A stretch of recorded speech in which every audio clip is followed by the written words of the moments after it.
You're talking to the Rolex wearing, diamond ring wearing, kiss stealing, woo, wheeling dealing, limousine riding, jet flying, son of a gun. Dead or alive, you are coming with me. And I did what I had to do to win, but somebody wouldn't let us win. We got one! I'm justifiably in a position that I'd rather not be in, but the cream will rise to the top, oh yeah. What are you trying to tell me? That I can dodge bullets? No, Neo. Trying to tell you that when you're ready, you won't have to.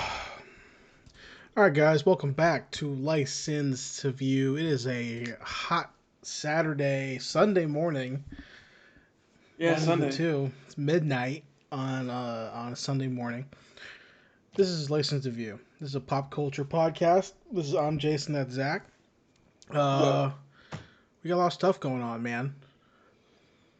I want to start with. There's a UFC pay-per-view going on right now, and one of the fights, within the first 30 seconds, a guy went to kick the other guy and it snapped his leg on impact. So that's how his night's going. Yeah, the beginning of the first round, 30 seconds in, first kick of the fight, boom, snaps his leg. You hit the guy and it snapped, or you missed and hit the cage and it snapped? No. So the guy Chris Weidman, who's the fighter, throws a kick. Uriah Hall, who checks the kick with his leg, on impact, fucking jelly. Jeez. And he pulls it back, and we know it's broken. I don't think he fully understands yet, because he tries to stand on it, and he falls down, he starts screaming. Jeez. And it's even crazier because 7 years ago or 8 years ago, Chris Weidman fought Anderson Silva, right? Mm-hmm. And Anderson Silva throws the same kick at Chris Weidman, and the same thing happens to Anderson Silva. Damn. It snaps his leg like jelly, and then he's the fight's over. So it's this fucking curse that's just bouncing from one fighter to the next fighter. Now, whoever Chris Weidman gives it to next, I'm expecting someone to fucking jelly their leg. It looks like in Harry Potter 1 or Harry Potter 2 when what's his name? When Kenneth Branagh's character, I forget his name, Goldheart? No. What's his name? Gilderoy Lockhart. When he tries to redo the bone and he makes his arm all that's what his leg looked like. It's rough. Damn. It was rough. So I'm looking forward to finishing the pay-per-view to later in the week. But okay. Dude, what have you been up to this week, bro? Oh shit, man! I've been watching a couple things. Okay, so start off.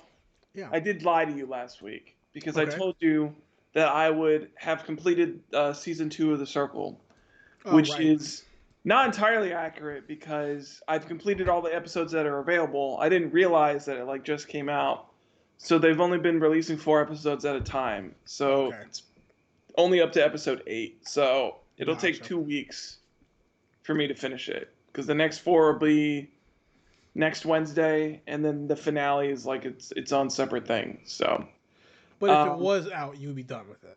Oh yeah, no, I probably would have already been done with it. Yeah, because I got to the new episodes released on Wednesday, and the only reason that I didn't just watch all 4 of them that night was because I was oh, well, there's no one after this, so I'm in no rush to drive through it. Otherwise, I probably would have.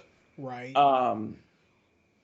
But I'm liking it a lot. A lot more drama than the first season. It's weird because it definitely cranks up the reality show factor a lot. Because the first season was I don't know, it kind of had those moments, but it's much more kumbaya. We're all kind of friends. We're all kind of just doing it for the money and yeah, it's a game, but there's no hard feelings.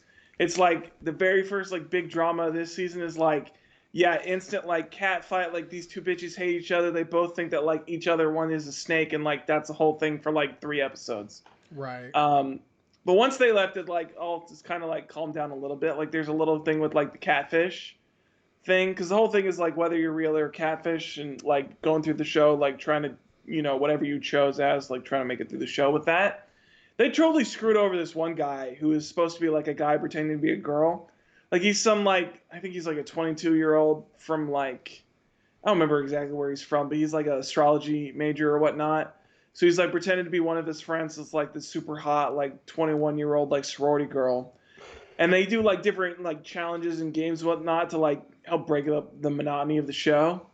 But one of them was like, they had, and this is another thing, which is like, this show is like, I don't know if this is like gonna be a thing going forward, but like, it feels like there's a lot of like Netflix cross promotion going on with this. Like one of the contestants was on like one of the other Netflix dating shows, right. And then one of the challenges was like one of the guys from Queer Eye, which I've never watched, so I don't know who the fuck he is, but he looks like Jesus, so he's like gay Jesus, I guess.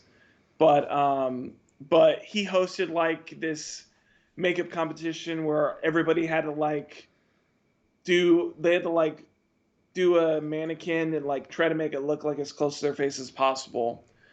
And so the one guy who's like pretending to be like a 20-year-old sorority girl like does this, and his mannequin just looks like fucking awful. Like it looks terrible. Like it looks like a guy did it. Right. And everybody's like, oh, that's not a girl. Like a girl wouldn't do that. Like you can't be a 20-year-old sorority girl and tell me you don't know how to apply makeup. So like that's obviously a dude. Right. And he like tried to go off it later on. It was like, well, I mean, that night I was like, oh, dude, they totally fucked him. And he's like, dude, my whole game's fucked. And I was like, yeah, your game's gonna fuck, dude. Like everybody knows you're a fucking girl. Like they keep going to everybody else's apartments. Everybody's like, that's a fucking dude. Like, yeah. That's like not a fucking guy. But then it was like the day afterwards, he's like trying to like get conversation with people and trying to like reassure himself. He's like, nah, I got this. Like people like me. Like, and you check back to everybody else's like other side of the conversation. They're all like, this guy's a fucking dude. Like, I don't know. Like, I'll tell him what he wants to hear, but like, I know he's a fucking dude. Right. But that leads into like the biggest twist, because they had like a double elimination thing in the 8th episode, and so that led into the big twist. I don't know if anybody's watching this and is watching the show, then like, I don't know, skip forward like 5 minutes. But the big twist going forward is that the two people that got double blocked are now in an apartment together, and they're like sharing a profile. So they're basically like getting a second chance to like catfish everybody. I think they can like, they haven't got too far into it, because basically the end of the episode was like them getting to the apartment and they show a new profile on the screen, like saying that they get a second chance, and they like show the new profile. Right. So I know they don't get to like pick the picture or the name of the person who they have to play as. I wonder if they get to choose like the description. But so that's going to be like the next 4 or 5 episodes, seeing how long that character can last with like these two people playing it. Right.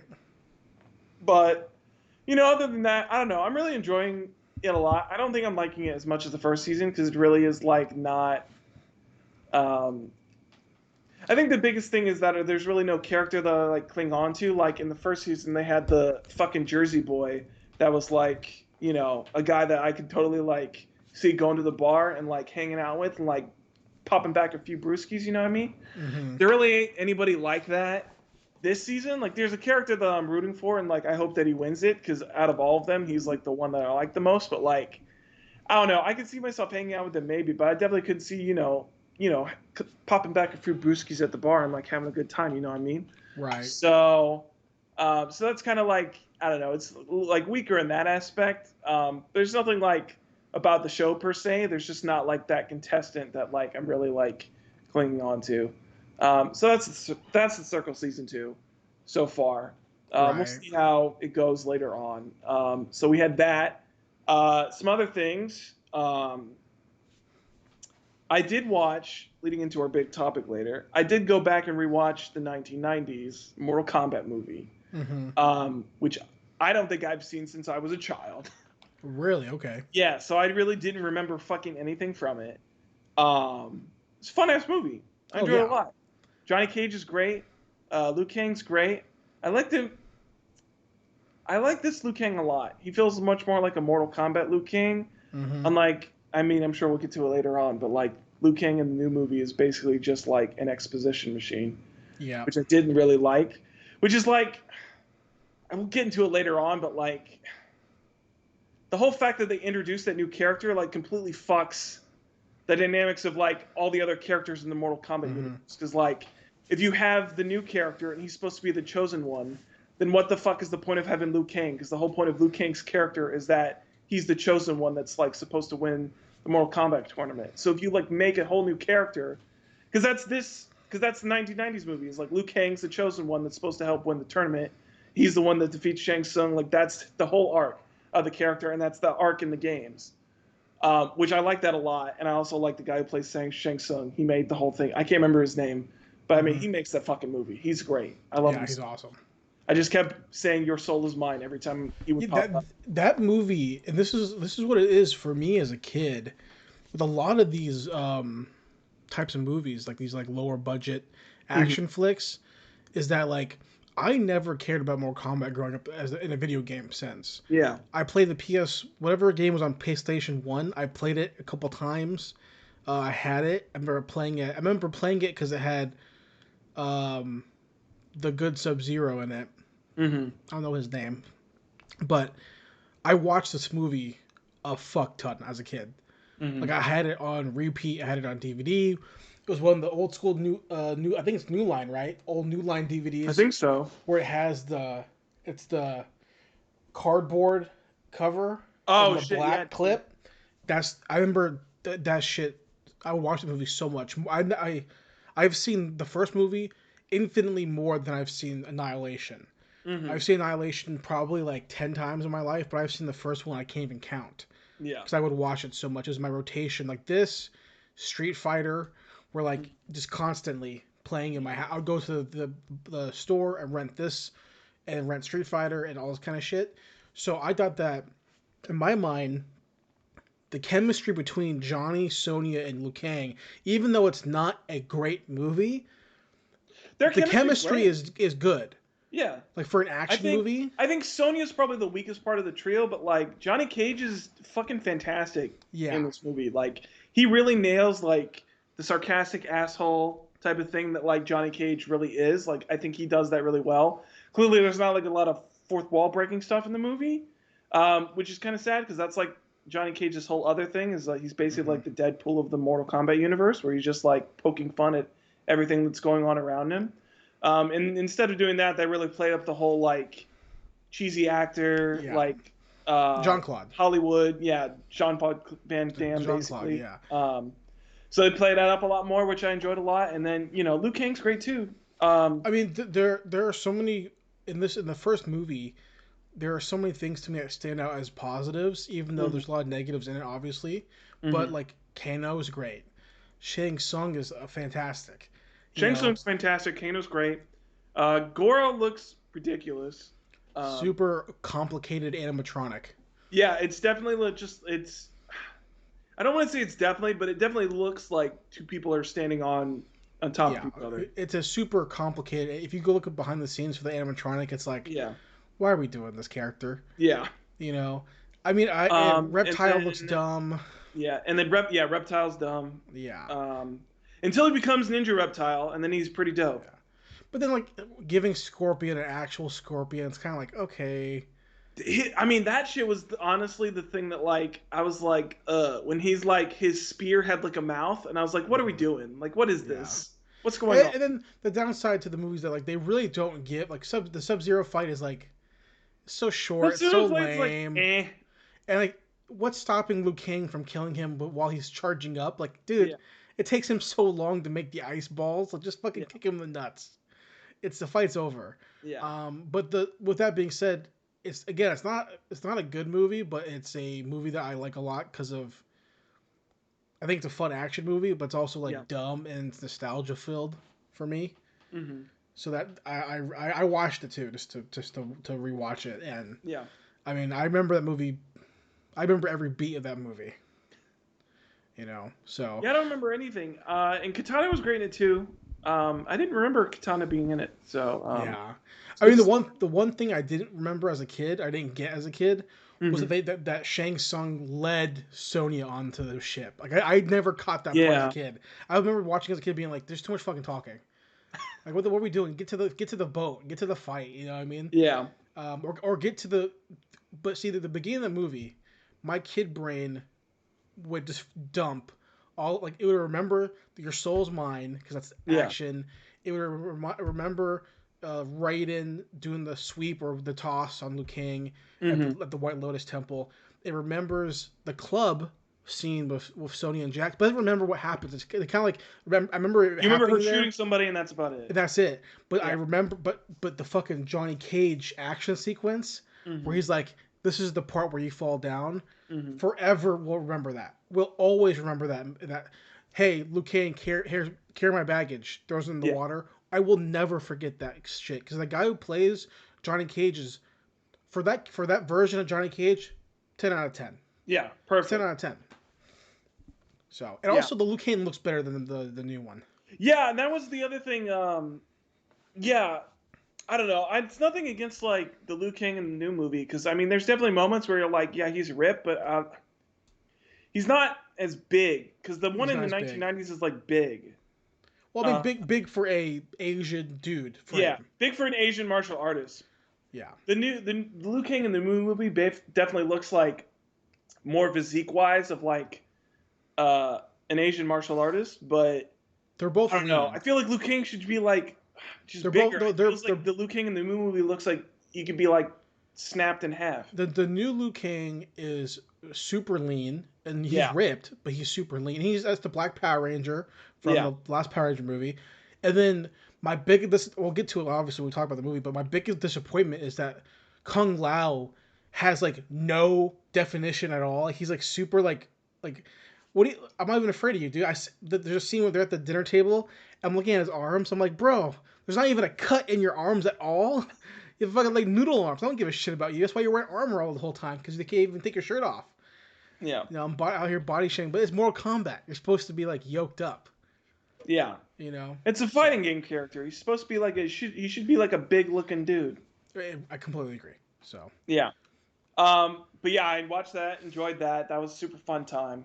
I enjoyed rehashing all the old memories. The only thing that I didn't like, and I think that's one of the things I like about the new movie, is that I don't like Raiden. I can't agree with you. I don't know. He's got that weird whisper thing. He's a white guy, which is also weird. How's it weird? They're gods. I like Asian Raiden makes more sense to me. No, Asian Raiden's a dick. What are you talking about? Asian Raiden's a dick. Like I understand why again, like you play the games, he doesn't look Asian to me in the games. He looks nondescript. He could be Asian or white, right? He could be whatever.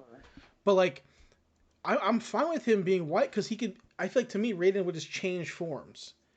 Yeah, I guess so. If he's going to the temple, had more than his look. I didn't like this weird whisper talking. That shit was weird. That's just Christopher Lambert. I love that. Yes, but Raiden is like. Raiden's supposed to be like a command, like he's a god. He should be like a commanding presence. Yeah, and like this guy's like whisper talking the whole time. Like he doesn't even want to like have words. He is doing the '80s pro wrestling where where everyone's yelling in their promos, but there's other wrestlers who quiet down, so you have to listen. You talking about yelling like you have 50% of the time when you step in the ring, like Scott Steiner, you know. I can't even say the whole thing, but goddamn, you said that promo, and I was like, this is a promo. I couldn't do the whole thing either, but it basically like I can remember bits of it where it's like step into the ring. Well, I'm a genetic freak. I'm a genetic freak, so you got half of that, so that's 2 bits. If you step in the ring of a wrestler, you have a 50-50 chance of winning. If you step in the ring with me, a genetic freak, you have a 1/4 chance of winning, 25% chance of winning. But at Sacrifice with Kurt Angle, that's a 33 1/3 chance of winning or whatever. I can't. My favorite part about it is that he keeps calling Samoa Joe Smo Joe. I love it. I fucking love that promo. But what else have you been checking out, man? So I did that, and then a couple other things. I went to the theaters. Went myself to a little theater, and I watched the Demon Slayer movie. Can I pause you right there? Because you're not on TikTok still, right? Oh, I was never on TikTok. Okay, there's a TikTok trend The only going TikTok on right now. exposure I have is the TikToks that you send me. Okay, there's a TikTok trend going on right now where they make fun of the Demon Slayer movie premiere, where like people will be like, "Hey, here's a point of view of you going to the Demon Slayer premiere," and it's like a guy will walk up into the theater and it's like he'll be carrying deodorant, or he'll be in the theater and then there'll be he'll like impersonate like My Hero Academia fans and they're all super duper lame and like weirdos and like it's so funny and accurate that I should start sending them to you because they're so good. And someone filmed an actual I premiere. definitely went to the theater and there was a girl in front of me that had cat ears and a tail on, and I Right. was like, I can't believe we're walking into the same movie. Like, what Right. the There was a premiere. Someone filmed it at the actual opening of the movie, where some guy goes, "Aaron Yeager," and everyone starts laughing. And I remember being like, I'm looking at this fucking TikTok, being like, I'm laughing at this TikTok not because I think the person's funny, but because exactly what people are making fun of fucking happened, and because you and I have been to conventions where we know those people are a part of the fandom. They're real. They exist. And there's nothing wrong with being an anime fan, obviously, but it's also a reason. It's not a reason not to wear deodorant. Yeah. But there's so Look, many of these TikToks. it's the same thing with Smash Bros. Purrs. Look, we all know that you love Princess Peach and you love Donkey Kong Ground Pound. That doesn't mean you can't take a shower. Yeah. So how was the movie? It's fucking phenomenal. Yeah. Such a good movie. I mean, I've talked about Ufotable before when I watched the Fate Stay Night movies, because they also did those. But okay. Let me tell you my thought process, because in this movie I really didn't know what was going on except that there was the flame pillar, and I was like, okay, everybody's like, especially like VTuber wise, because this movie came out in Japan, and so a lot of the VTubers, when the movie was out, they were talking about, because they all went to see it because they're all weebs too, obviously, because they're playing anime girls. And they all were always talking about Fireboy. I was like, okay, he pops up. I'm like, okay, he's a charming dude. I like his character. He's the super blunt, honest, straightforward type of shonen character where he's like, clearly he's got like a very strong sense of justice and like oblivious to a lot of things that are going on around him. It's always funny to see. And then you get through like the actual plot of the movie, and I was like, okay, I'm digging this. And then you've got like the trials to where they actually get to fight the demon that is like causing all the problems on the plane. And then they defeat the demon. And I was like, okay, this movie's like pretty good, but it's not like anything like phenomenal about it. Like, there's nothing too crazy about it. Like, nothing like to really write home about. Like, it's a good movie, but it's not like a masterpiece and anything like that. Like, I understand why it like made like, the highest grossing movie in Japan of all time. Yeah, ridiculous. And then the last 25 minutes of the movie happened, and Flame Swordsman proved why Fireboy is best boy. And fuck, dude, it was so good. Yeah. Just like a 20-minute long action sequence, one of the best looking action sequences I've ever seen in anime for like 20 minutes straight. It's fucking phenomenal. Great character moments, great character growth for the character. You really understand like his central core of like who he is and like why he's doing what he's doing as like the demon pillar. God, I love him. I feel like I haven't seen the movie. I won't see the movie. Nothing against. Well, you need to watch the anime before you watch the movie. So you. Well, I read it. So I. Oh, that's true. I read up to this part. I read up to the movie. Well, I think going before you get to what you're saying, I think that because you never did watch the anime, did you?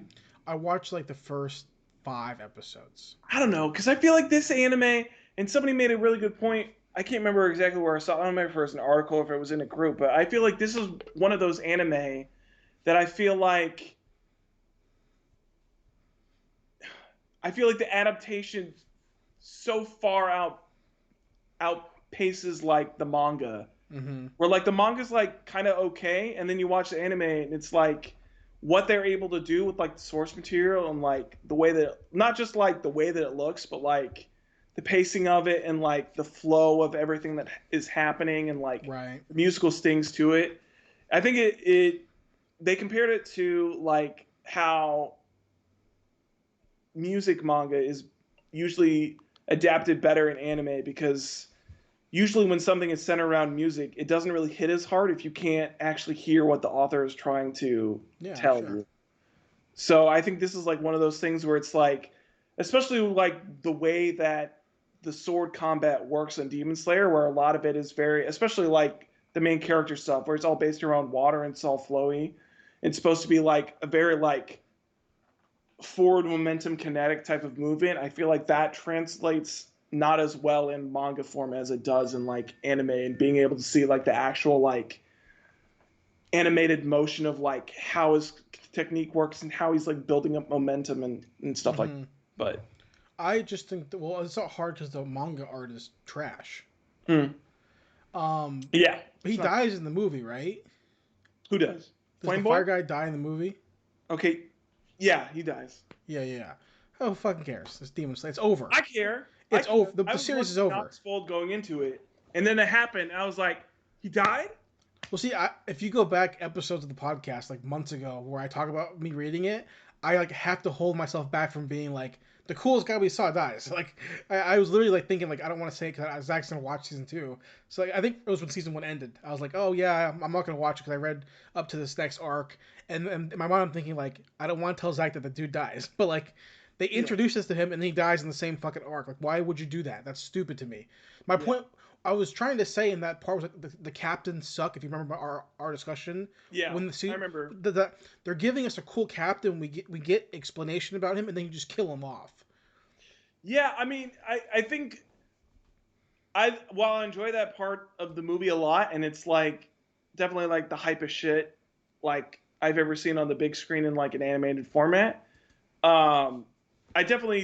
It feels weird that like the fight with the demon like came out of nowhere. Like you have the actual resolution to like the train incident, right? And then for no reason like a high-ranking demon shows up, and there's no explanation for like why he shows up. He's just there, and I was like, what the fuck is going on? And then, so I mean, I definitely agree where you're coming from. It definitely feels weird to like, especially where it's like in this arc, you basically get like his entire backstory as a character, and you understand where he's coming from, and it's very like clearly defined, and it's a backstory for me where it's like it's done before, but it's clearly like something that it's easy for like an audience to get behind and fall in love with, because it's something that's very relatable of like, especially with his thing of like trying to live up to like your parents' expectations and like, you know, trying to get the acceptance from his father and whatnot, and like learning to get to a point where he realizes like he doesn't need his father's, you know, acceptance or support or anything like that, as long as he has like his mother's, you know, ideal for him and his little brother, that he can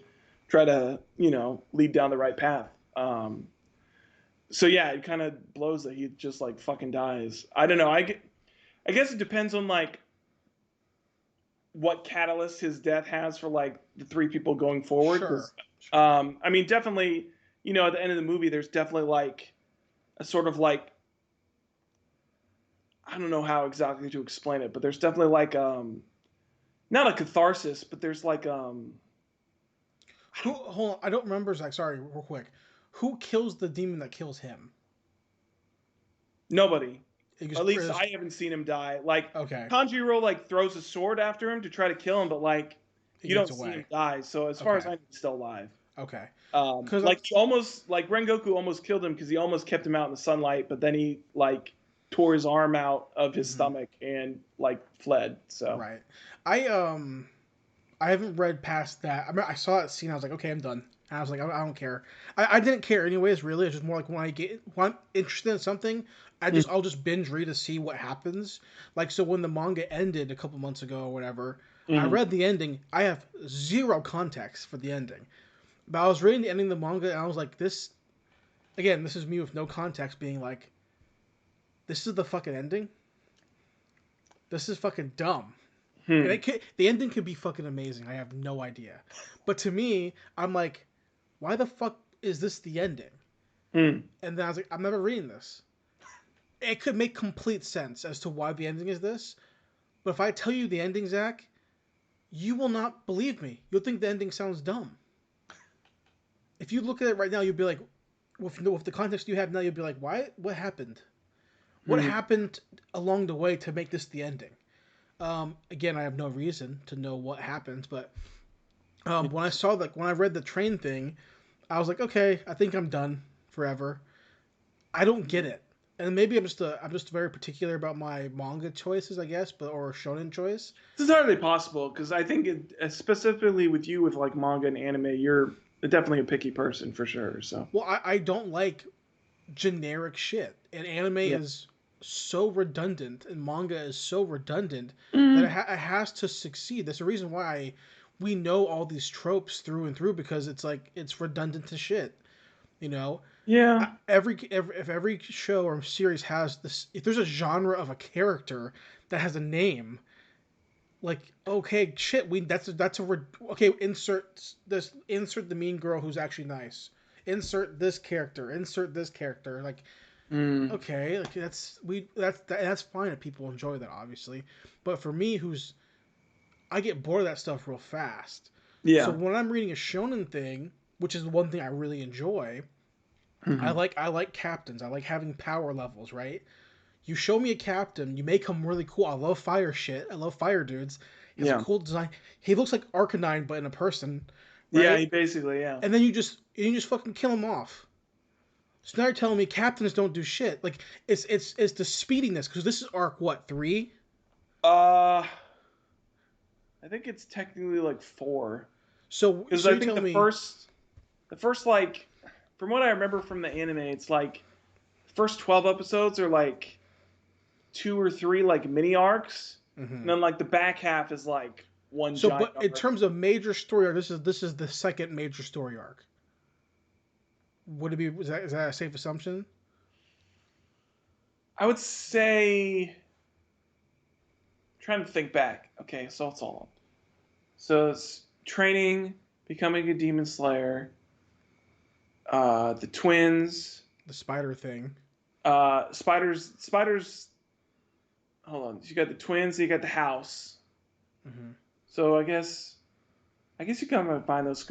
So yeah, I guess it would be 3. You could kind of, because the twins is like. I'm trying to fuck. It's been like 2 years since I watched. So either way, show. it's like 2 or 3. It's not that many.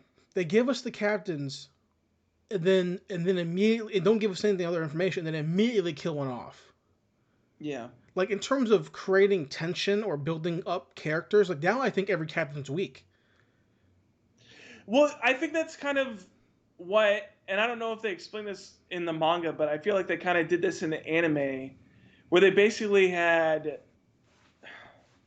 they want to have their cake and eat it too, because specifically in this movie, they definitely talk about like the overwhelming power of like the demon pillar captains, and like how OP they are compared to like everybody else in the Demon Slayer Corps. Yeah. But then you have the demon talk about how the fact that there are demons in the demon side that have like lived for like hundreds and hundreds of years, and like have like been like that because other demons challenge them, but they are just so powerful that like they take them out. And so it's like, okay, well, it's like trying to compare, like, because at that point now you have like 2 different power scalings going right there. So it's hard to like really compare on like how they really match up until they fight, and then you realize that like, okay, so like the human side is like not really it's made out to be. And how do you ever, when you have something like that, how do you ever write a human winning? Yeah, I don't know. You can't. It's called, if you do, it's called bad writing. It's called plot armor, right? Like, you know, unless you give the character a particular attribute to make them super strong, which happens all the time. You know, like, you know, I was rereading Dragon Ball Z stuff for the first time in a long time, and like there's like parts where I believe, I could be wrong if I'm misremembering it, but like where like they're like talking about how half Saiyans could potentially be stronger or whatever. Well, that was the whole thing based around Gohan, right? And it was like, yeah, it was that was the whole rage thing with like his Z Warrior training and whatnot. It was like the fact that he was like half human, half Saiyan. So like if you have a built-in fail-safe, like you with like Ichigo, okay, how come Ichigo can go in here and beat these captains who have been training for thousands of years? Okay, well he's a Soul Reaper's son, Yeah. who's a captain, and he's also half a Quincy. So now, like, okay, now we start adding that makes in now Yeah. where that's crossing or Well, jumping. they're definitely doing that in Demon Slayer, specifically with his dad. I don't know exactly what it is with his dad, Right. but there's definitely something around like the Yeah. techniques that his dad has that like, because I mean he uses it again in this movie where he like switches to like his dad's breathing technique and it like adds flames to his something. It basically like ups his power. It basically makes. Well, it's exactly what we're going to see in Jujutsu Kaisen eventually, where it's like mom and dad were, you know, whatever hosts or there's gotta be Naruto's some or shit something. like that because there's no reason that a fucking teenage kid should be able to throw a shot put like it's a baseball. Right. So you know, and when you have and again, people who give a shit about power scales, which I think shonen fans, like anime fans in general, may not care. But when you have shonen specific fans, like people who love Dragon Ball Z, who will make videos about can Goku beat this character or Goku versus whatever, those dudes and girls who give a shit about power levels, when you have two separate types of things that don't correlate, it becomes a massive, like, it's like who's faster, Flash or Superman? Like that's a fucking thing that people actually talk about all the time. Yeah. You know, and we've had different answers in the comic books, but people still go, well, hold on. The comic book's wrong. The comic book's wrong. Here's why the Flash. Flash First of all, wins. look, the answer is the Flash because he can go through time. All right. Yeah, exactly. I've never seen Superman fucking run through space and time. Unless you look at Superman 3 where that's flying though. Flies so fast. You know, well, even when he faces off against the Flash in a race, he's always flying. He's never like running. Yeah, I've never seen the Superman cause a fucking universe to collapse and become a different universe. Yeah, that's true. You know what I mean? I've never seen him create a divergent timeline that retcons all of the comics that have come previously. Exactly. So Demon Slayer, man, what else have you been checking out? So I was watching Demon Slayer. That was really good. And the last really big thing that I checked out, which is I feel like I need a stinger or something like that. It's like Zach's Anime Corner of the Week. Mm-hmm. The anime I'm highlighting this week that I'm watching this season is Megalobox Season 2 is out right now. Okay. And I'm digging it a lot because it's not just Joe being a boxer, which I'm liking a lot. It's definitely like a lot of fallout from Season 2.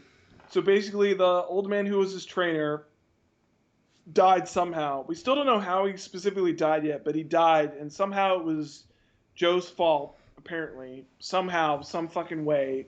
Joe, like, everybody blamed Joe, and, like, Joe blames himself. So he goes into a state where he's become addicted to, like, these, like, janky-ass pain pills, and he goes into, like, underground Megalobox matches again, where he's, like, basically the guy who will, like, take on anybody for money. But instead of in the first season where he fucking sucked and always got his ass beat or like would lose fights, now he does that shit, but then he just beats everybody's ass and like almost kills them. Right. But it's gotten to this point, because I think we're like 3 or 4 episodes in now, where it's gotten to this point where the story is focusing a lot more on this upcoming tournament and the fact that there's this group of immigrants that they don't really say what they're from, but they all have like this Latin American Mexican culture, so that's clearly like the vibe that they're taking from. Like in the episode that they're introduced, they're like doing a Dia de los Muertos festival. Mm-hmm.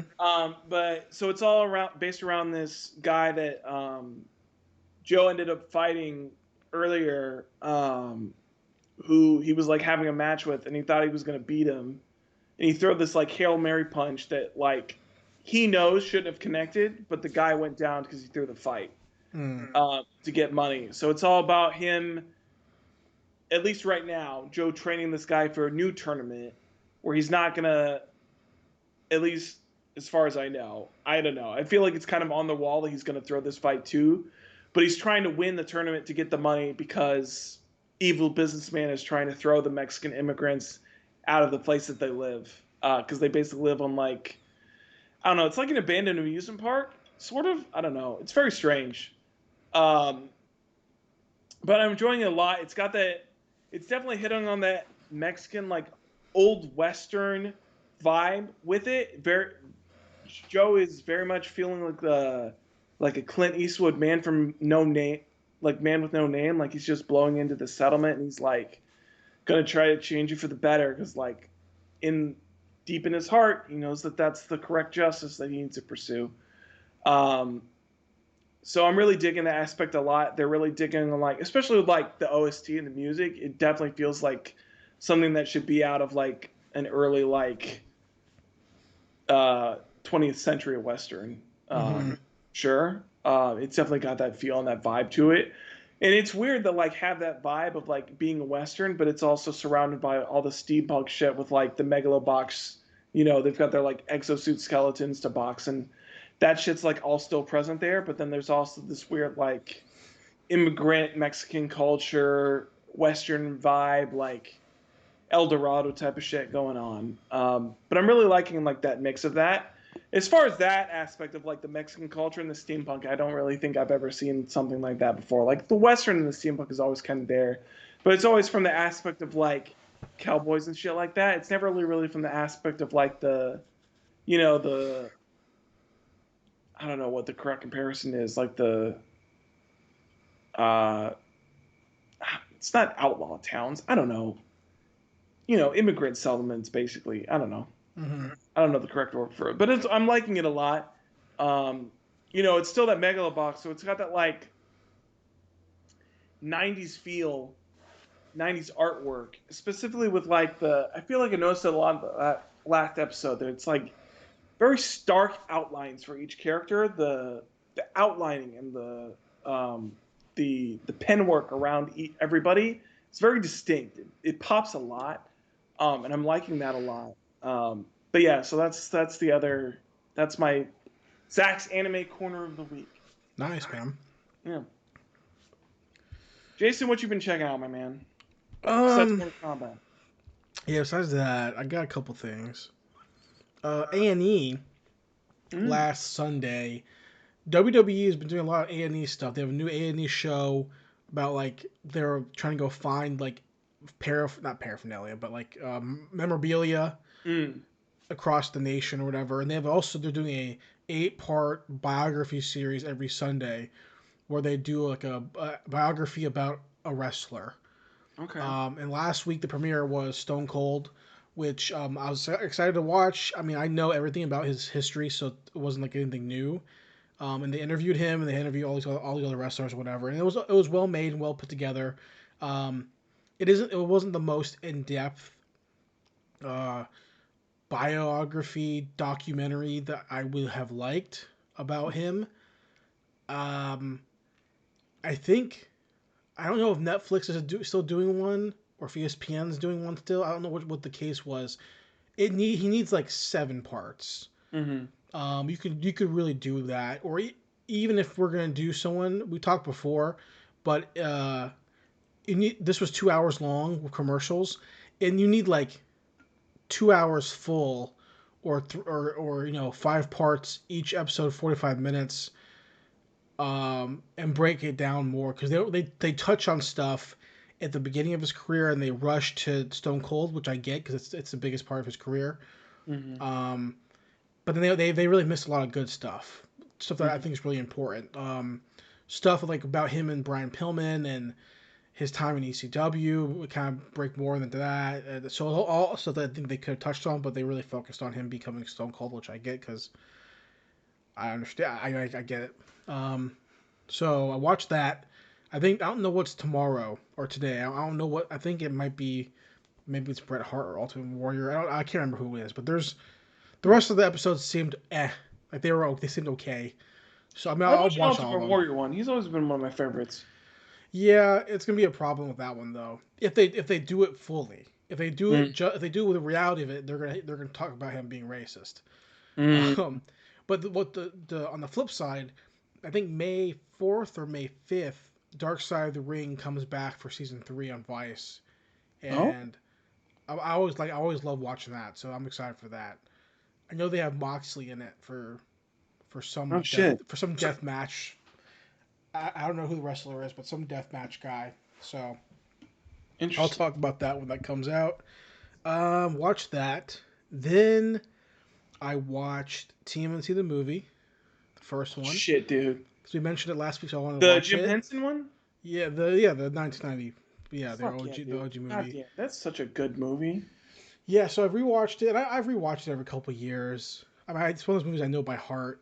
I know 2 more, like I've said before 1,000 times, but Yeah, I think I've said this before, but I knew 1 more than 2 because I never owned 2, so I would not catch 2 as often. But I watched 1. I mean, 1 for me was like Mortal Kombat for you as a kid. Like I'd watch 1 so many fucking times. Well, see, I watched 2 like I watched Mortal Kombat because I had 2 on a. I recorded a Secret of the Ooze off of UPN on a VHS tape, so I had it with commercials and all. I can tell you right now, the whole block of commercials I had, it was TMNT 2 on UPN, like probably like 97, 98, and it would cut to OG 90s Pringles commercials. I fucking remember it, right? Once you pop, you can't stop. So, yeah, I mean, I love Secret of the Ooze, and to me, Secret of the Ooze is definitely the it's a fact that they toned down the darkness because of just the studio exec wanted to do it. So it's definitely more of the animated vibe, which I enjoyed a lot. Yeah, it definitely felt more like the cartoon for sure. I mean, and the first one's great. They're still funny in the first one, but they're funnier in the second movie. Yeah, they definitely like turn the dial on the comedy for sure. But also, I like Kino. I like that storyline of the pizza guy. Whereas in the first one, there's the redhead kid. I don't fucking give a shit about him. Yeah, he's kind of. I definitely like Kino's aspect more, but I don't know. The redhead kid's like, it's kind of like the end of the Foot Clan, because really for the turtle human characters, I mean, you get April and you get Casey Jones in the first one. That's all you need. Yeah, and that's all you need. You don't need the redhead Casey kid. Jones is fucking phenomenal in the movie. I He's love great. Casey Jones. Yeah, he's great. My biggest problem with TMNT 1 is that the actress who plays April, Judith Hogue, I believe that's her name. She's up. NECA, the toy company, has been releasing TMNT movie figures for a while. Yeah. And they've been teasing releasing a figure of her for the last year, right? So they're having her come out on Instagram, on YouTube, and document the process and talk about how she's so excited and all this kind of shit about it. But it's pretty common knowledge that when they were filming the movie, she was a pain in the ass because she didn't want to wear the costume. What? She didn't want to wear the yellow jumpsuit. Well, she never did. So because she didn't want to. She was being a pain in the ass about it. So you should get that yellow jumpsuit on. You should be proud, dude. Yeah, I think there's common knowledge where she was a drama queen about it. And I'm thinking you're in a movie but with about 4 fucking talking turtles. Get the fuck over it. You're in a movie with 4 talking turtles, a talking rat, a guy in basically a fucking giant Swiss cheese uniform. Yeah. And then a guy who walks around with a hockey mask on. With sweatpants. Yeah. So and then I don't know exactly what the reason is. I can't remember what I've heard. I can't the confirmation about why she wasn't in 2. It might have been because of money. It might have been. I'm pretty sure it was. She showed up again in 3 though, didn't she? Or was that just somebody else? I don't remember honestly. I haven't seen 3 I haven't seen 3 in so long. The only thing I can remember is 3 is that they time traveled to Japan. Mm-hmm. That's it. That's all I can remember. That they time traveled to Japan. My favorite parts of 3 are that they're all the 4 ninja samurai that they replaced with. They would always cut back to them at the turtle lair, just fucking around. With Casey and shit. That's what I remember the most. Yeah. But so after rewatching the first one last week, it's still fun and I really enjoy it. It's really well made, but it's not 2. It's not 2. 2 is so much better. I have to hard disagree with you there. You should rewatch them both back to back and then come back. Oh, hold on, because I do have. Give me a sec. You should rewatch both of them and come back. I'm pretty sure this says both of them. Does it only have 1? That has only 1 on it. I thought I had 1 that had 2. 2 is green, I think. Huh. Maybe I only bought 1 because it's the only one I care about. Yeah, I'm pretty sure 2 is the green cover. I thought I had 1 that had both on it. Oh well. My bad. I apologize for saying that. Hold on. Hold on.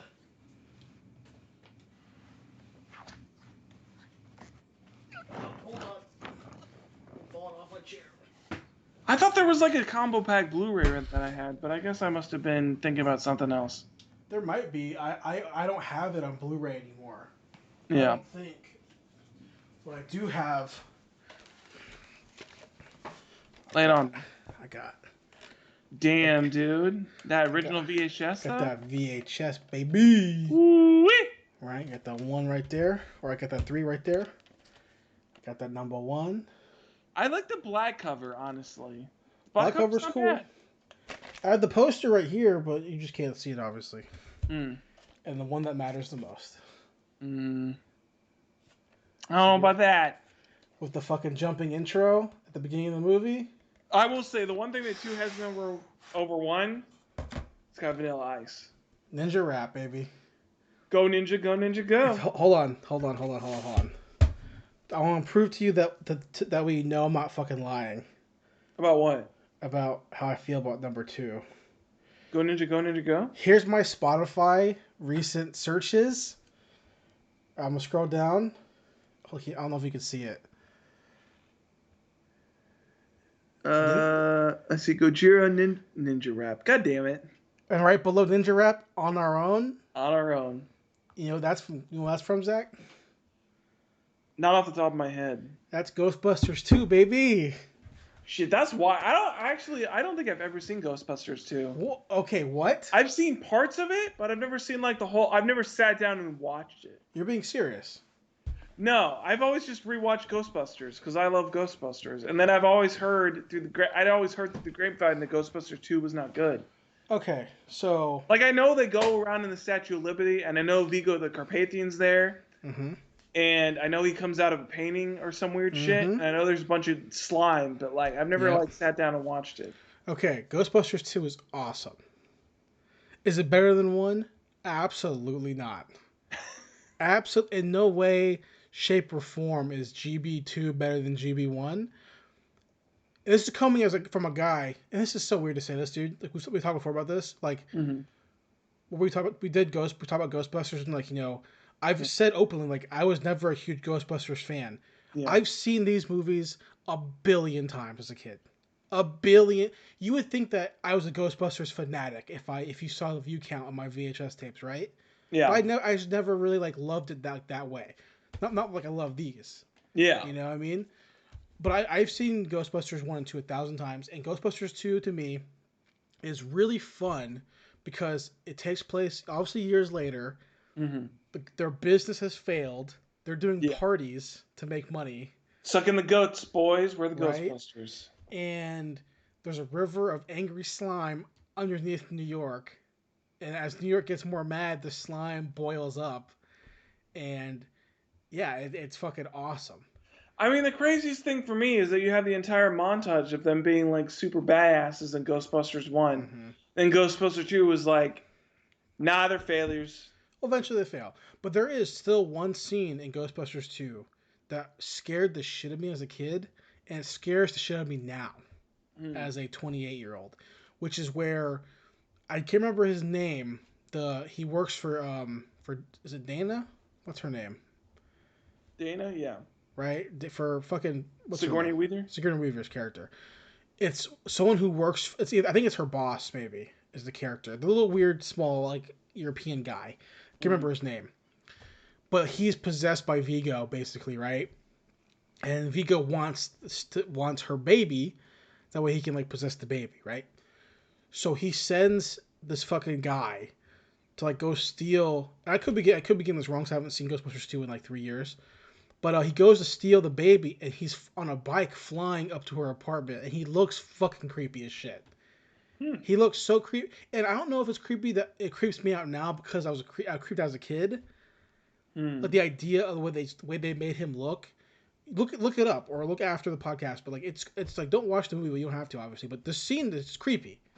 It creeps me out. Thinking about it creeps me out, and it probably isn't really even that creepy. But this scene to me is the scariest scene in Ghostbusters. It's not even fucking scary. But it's scary. Yeah, it's like a flying bike. Do like Ghostbusters 2 Baby Snatch or Baby Steal or something. Baby Snatch. All right, let me try Baby Snatch. Baby Snatch. GB2 Stolen Baby. I guarantee you can find it. Snatching Baby Oscar film critic. Yes, there we go. That is quite the effect to make him just look like an absolute demon. It's creepy, isn't it? It looks like, honestly, you know what it looks like? It looks like when they do reenactments on like the Discovery Channel or whatever of like the ghost shows of like My Real Haunting in Connecticut. You know, I literally just Googled it to see it too on YouTube, and I saw the thumbnail was a close up of his face with the eyes. Creeped me out already. I had to back it up automatically. I had to change the page. It's just creepy, dude. I mean, Vigo the Carpathian already looks creepy enough. Just a giant disembodied head telling you what to do. It's a good movie, man. I mean, it's not as good as the first one in no way. In no capacity is it better than the first movie, but it's fun. Yeah. So I watched TMNT 1, and then I watched a docu-series on Hulu called Sasquatch. Sasquatch. And I was really excited for it because I thought it was going to be about Sasquatch, and it kind of is, but it's really not. Is it like the last podcast episode where they were like, it's about Bigfoot? Not really, it's about Bigfoot hunters. No, it's a true crime doc. It's about this investigative journalist who was in the early 90s, was on a weed farm in California. Like, whatever. I'm already losing interest. And he was sitting there just sitting there one night, and then these two guys bust into the house, the cabin. There's 20 guys who are there who work on this weed farm. And these two guys bust into the house, and they're freaking out, and they're talking to the boss, the boss who owns the place, and he's like, dude, we went down to the place and there's a guy and he was fucking chopped to pieces, whatever. Fucking Bigfoot did it. And so he's like, is Bigfoot real? And the first part, he's trying to figure out if Bigfoot did it, talking to Bigfoot people. It ultimately comes up to where at the end of the documentary, I'm gonna spoil it because whatever. At the end of the documentary, it's only 3 episodes. He goes through, talks about Bigfoot. Talks about Bigfoot sightings and Bigfoot hunters, talks to them, talks to Sasquatchers, whatever. Episode 2, he's talking... Did you talk to Beefro? No. Can't not talk to Beefro. Episode 2, he talks to a bunch of cannabis farmers who are from the area, kind of talks about the crime in the area.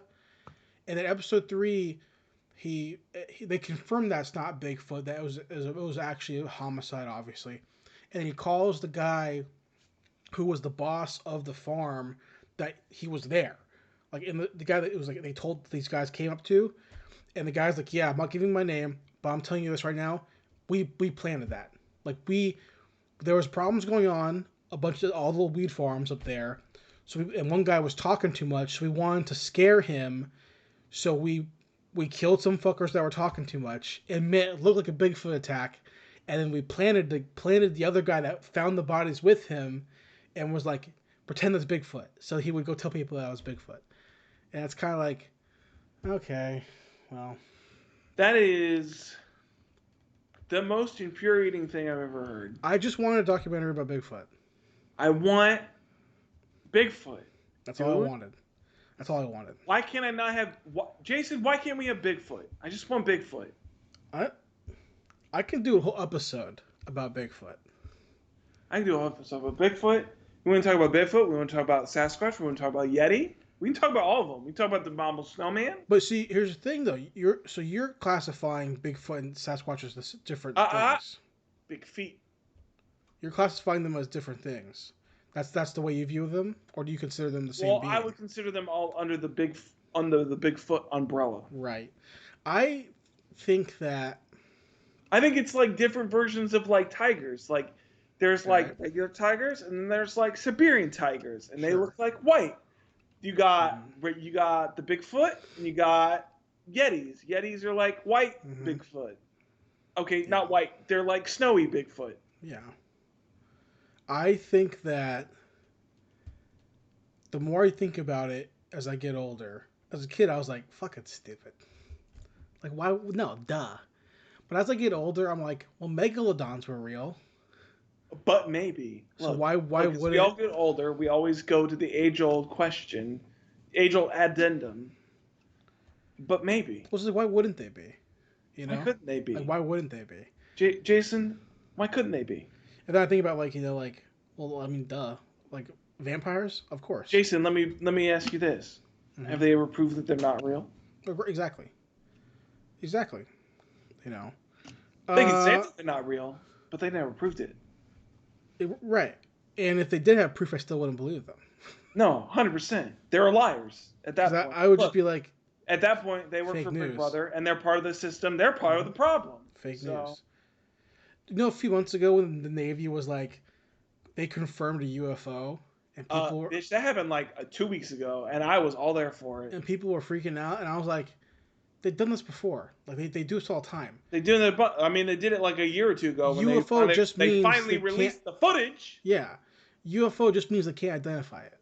Like, what are you talking about? Somebody brought that up at work today, and I was like, yeah, of course it was unidentified, because it was aliens. And they're like, they didn't say it was aliens. I was like, they didn't say it wasn't aliens. Yeah.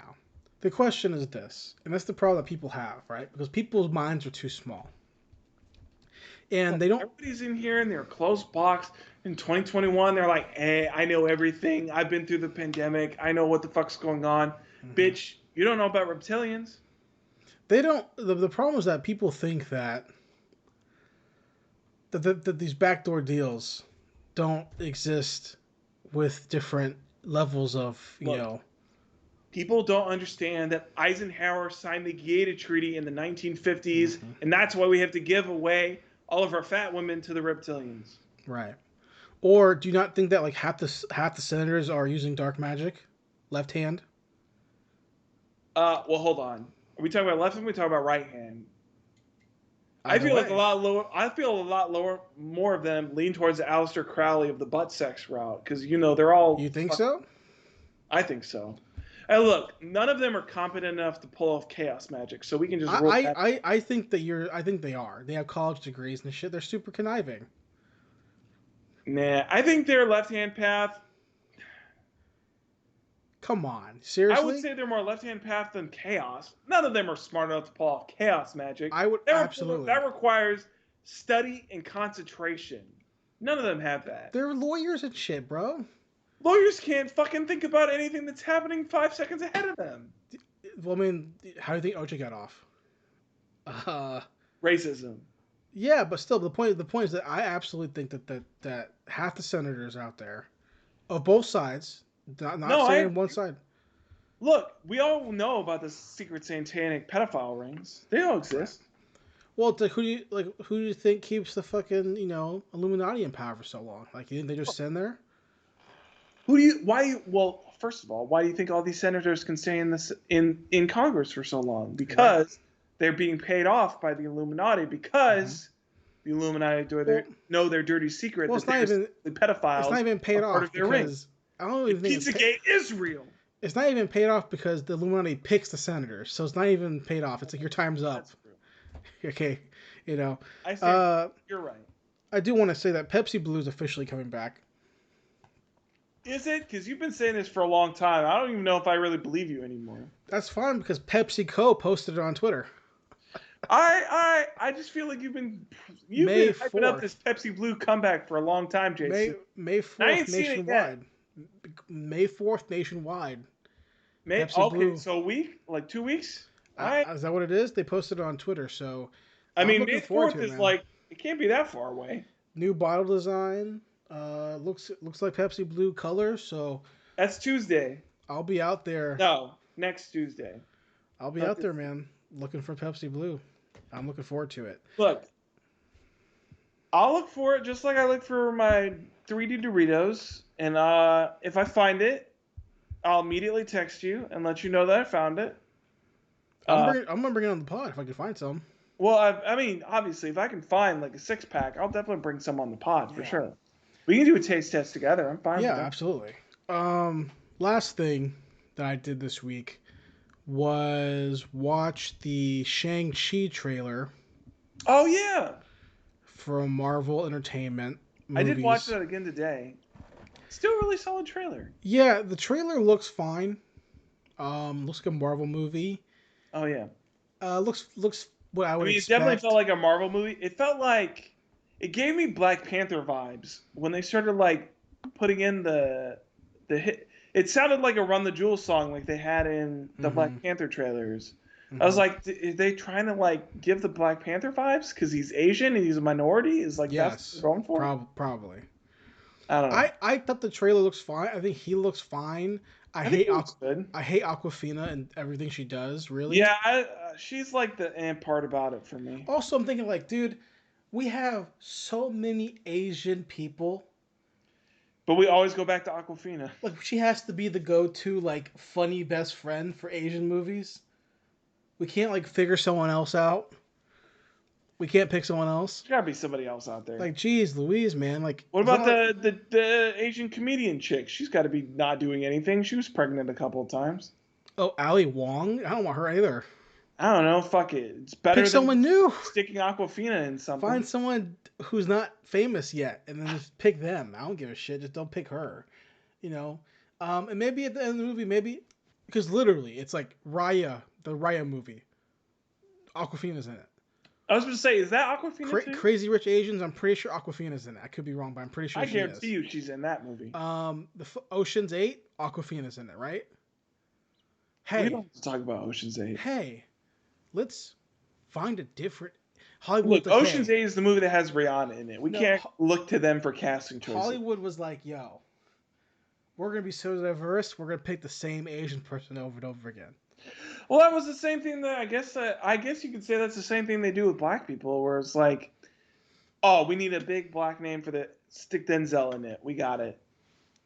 I don't know if that's for someone else. I would say sure, but not for Denzel. I don't know. I mean, I feel like for right now, I think definitely the equivalent on the women's side is they just stick Viola Davis and everything. I think it's like, hey, let's put Anthony Mackie in everything. Well, that too. Also, I did finish Falcon Winter Soldier. I heard that a lot of people did not like the season finale for that. I will say I thought it was boring. I know that there was some shit that they brought Captain America back or some shit like that.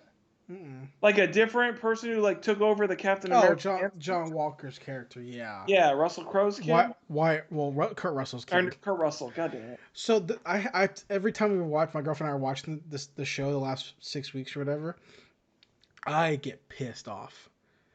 I've been actively pissed off because here's the thing, dude. The show is so poorly written. I feel like that's the squeaky wheel that we keep coming back to. Yes. But here's my TV point. Shows nowadays is that they're all just really bad. This show, in particular, is that the first time we see him become Captain America, these young people on TikTok, on Instagram, on YouTube, everyone's like, I hate him. He sucks. He's bad. Who? Anthony Mackie? No. Because he's become Captain America till the last episode. Oh, they're talking about the... Kurt Russell's son, Wyatt Russell, becomes Captain America first. Right. And everyone's like, in episode 1, 2 people were like, he sucks. I don't like him. He's a bad guy. Like they from the get-go, they don't like him. Mm. And I remember asking my girlfriend, like, why don't you like him? He's a bad guy. Well, what about him is bad? He's literally a special forces soldier. He's married to a person of color. His best friend, who's his partner in the military, is a black guy. What about him is bad?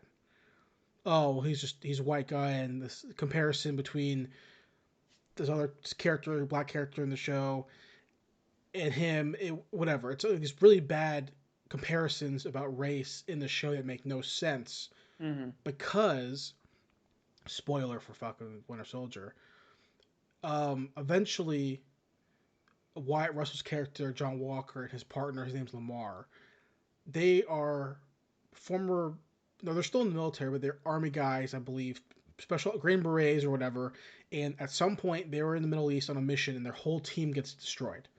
Okay. They all die, right? And they say throughout the time, like, hey, if it wasn't for you, I would have lost it. Like, this whole time, like, they're like best friends. You know, if I didn't have you, Lamar, I don't know where I would be. Same time with Lamar talking about John Walker, like, dude, we're best friends, we're best bros, you know, we're holding down for each other, taking care of each other's backs. You know, what would you do would you take the super serum if you had some? And then black guy's like, yeah, absolutely.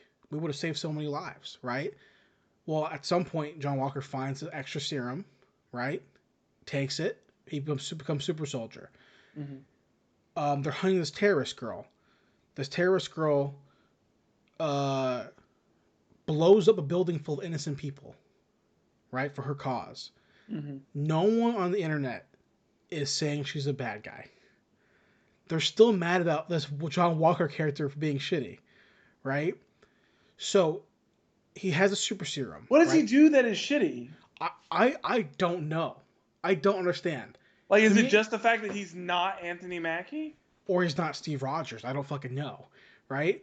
So he takes a super serum, and the whole idea is like, oh well, it's gonna amplify your personality, right? So he's gonna go crazy and be a bad guy, which nothing explains it yet why he would do that.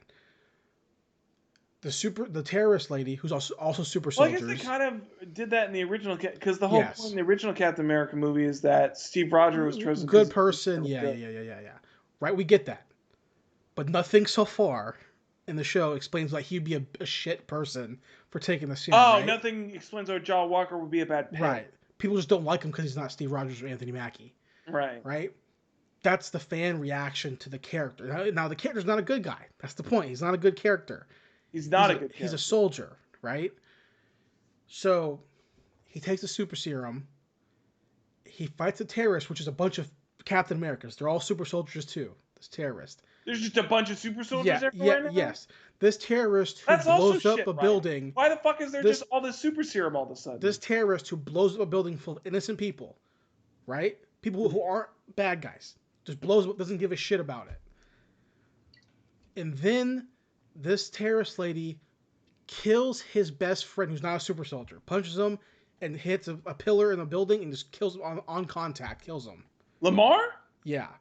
What? This is why I told you a few weeks ago about how he goes into a rage, John Walker, and he finds the other person who's in the terrorist party, and that's when he smashes him to death with a hammer or with the shield, right? And everyone's like, "Oh my god, he's so bad." I'm like, "What are you what?" He watched his best friend get murdered. Best friend get fucking murdered. What do you? I'm thinking like, what do you think Bucky would have done? You don't think that Bucky would have fucking killed somebody?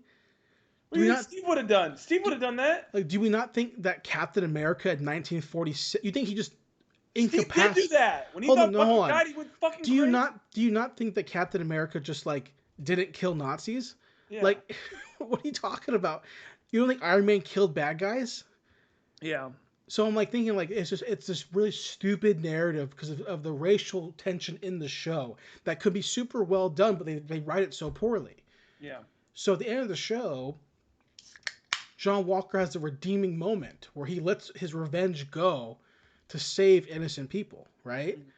Where he could forego the job of Captain America. He's not Captain America anymore, but he can let go of the good thing to do to go get revenge, but he lets it go. So I'm thinking like who can piss like the best character of the show who has the best arc is this fucking guy. Yeah. And the whole time people are pissy about it. I saw some shit. I didn't read the article, but I definitely saw some shit on Collider where they were like talking about that shit for some reason, and they were specifically talking about that character. It was like the wasted potential of blah blah blah or whatever. And I was like, first of all, it's on Collider, so it's 100% wrong for sure. Because they talked about Demon Train, and I was like reading their review, and I was like, you're fucking wrong. So fuck off. No, yeah, it's the character who had the most. Like, you think that Anthony Mackie would have the most growth? Oh, his reasoning to not be Captain America makes no sense to me. I was going to say, because I didn't watch it, because I know the whole story is about him like accepting the fact that he should become Captain America. Obviously. Well, the whole show, it's him like, you gave the shield back to the government. Well, Steve gave it to you. Why didn't you want to do it? Oh, I don't think I want to do it. I don't want to fill his shoes. / a black man in America being Captain America. I'm like, yeah, you were a fucking soldier, dude. What are you talking about? Also, you were already the Falcon, so like you're already a superhero. And the whole time, there's another character, like a black guy who was like a super soldier too, like in Vietnam, and he goes to jail or whatever else kind of stuff because the government sucks. Mm-hmm. And they keep talking about him being a black character and like, oh, a black man can never be Captain America and all this kind of stuff because of the Stars and Stripes or whatever the fuck. And I'm like thinking like, dude, like you were a soldier, Sam. Yeah. You went to war for your country. The whole reason you connected with Captain America in the first place is because you were a soldier. how, and they keep trying to implicate like the flag or the shield is like a sign of like racism or something. But I'm like, So they're doing the. but hold on, the, I'm like, hold on. But the shield was fucking frozen for 70 years. Yeah. What are we talking about? And then when the shield was picked up again, it was Captain America as a good guy. So I'm like, I'm so confused. Well, the writing was so poor. Oh, fuck, what's his name? Buccaneers. Tom Brady. No, not Tom. Tom Brady. Oh wait. 49ers. Sorry. Okay. The protest. I can't remember his name. Oh, Colin Kaepernick. Kaepernick. Yeah. So it's a Kaepernick message where it's like the flag is evil. It's not necessarily that. It goes back to like Sam is like, I'm gonna fight for my country. We built this country, so why wouldn't I fight for it? Versus like the older black character, who's a super soldier who was in prison for bullshit reasons, because he's a black guy, being like, oh well, the country would never accept you because you're a black Captain America. They don't nail down the tone enough for it to matter. And they try to go into like two different directions, and like they're hypocritical in their writing about who's a good guy and a bad guy, because they're writing it to show that John Walker's a unhinged bad character, but we have Bucky right there who's killed more people. But I mean, he literally had a movie where he revealed that he killed Tony Stark's parents. I guess you could say it's brainwashing, but still. Well, he's redeeming himself is what the story of the show is, but like every Avenger who's not Captain America, like do you not think Rhodey has no body count? Yeah. As War Machine? His name is War Machine. He kills terrorists. His whole thing is that he's got bigger guns than Iron Man, so he has actual guns. Not like he's not fucking blaster. He has actual bullets. Yeah. Right? So he kills people, he kills terrorists, but it's his job. So why wouldn't Captain America, who's the pinpoint soldier, kill terrorists?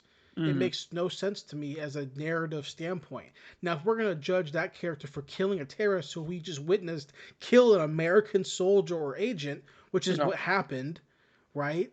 I don't care if people are watching or not. That's what happens when you kill someone who's an American citizen and a soldier in a combat situation. They're going to kill you back. Yeah. Right? Gonna kill you back harder.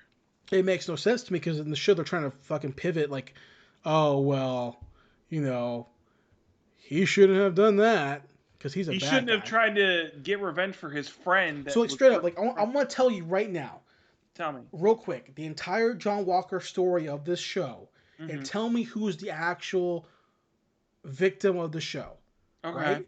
Because at the end of the show, they killed the terrorist lady, and the whole time Sam's trying to bring her, like, save her.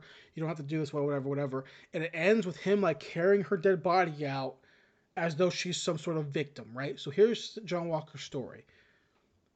He's a soldier, right? Him and his best friend are a soldier. He's married. He goes to war. He gets deployed. His whole unit gets destroyed. He's in combat. He finally gets the chance to become Captain America, right? And he says verbatim, basically being like, Lamar, we've done so much like dirty, bad shit in war. This is the first time I can do something that's just good. Is be Captain America, right? He becomes Captain America, right? He gets the super soldier serum because he wants to save more lives because he knows his whole team was killed so he can do what Steve did to save people. Takes the serum. Watches his best friend get murdered in front of him by terrorists who have killed other people. He kills a terrorist in a, granted, brutal-ass way. Yeah. Right? In front of everybody. He goes back to America. A bunch of senators say, you can't be Captain America anymore because of what you did. They take his shield away, take his Captain America away, and say, by the way, your whole military service, discharged, no pension, no more money. What the fuck? Right? So who... And then he's still a super soldier. Like, he could fucking kill all of them right now. Doesn't do it. Goes home to his wife. Meets Julia Louis-Dreyfus, who gives him a job. Right? And he goes to help catch the bad guy. So I saw that shit too, where she suddenly showed up and like... Yeah. Whatever. So I'm thinking, like, who the fuck do we have a better story? Him or fucking Sam? Sam is this. Oh, should I be Captain America? Okay. There's problems in America. Well, should I do it? All right, now I am. Or the guy who literally did nothing wrong and then gets punished for it and has to fucking deal with revenge and then gives up revenge for the sake of doing good. That's the one character they wrote well, and they're trying to make him be a bad guy. Yeah. Now, I kept telling my girlfriend the whole time, like, if he snaps here and goes crazy, if he does not save the people and goes for revenge, okay, that's his turning moment. That's his Punisher moment, right? Yeah. Focused on the revenge. That's not Captain America. Yeah, that's definitely not Captain That's America. not a good guy thing. But he doesn't do that. He does the Captain America He thing. saves the people and lets the terrorist that killed his friend go. Right? That's a good guy thing. And she still dies at the end of the episode, but not the way that I wanted her to die. Does he kill her? No. So somebody else. So Someone it's else not kills his fault. her. So I wanted him to like, fucking, Yeah. right? I wanted because her face pisses me off. Yeah.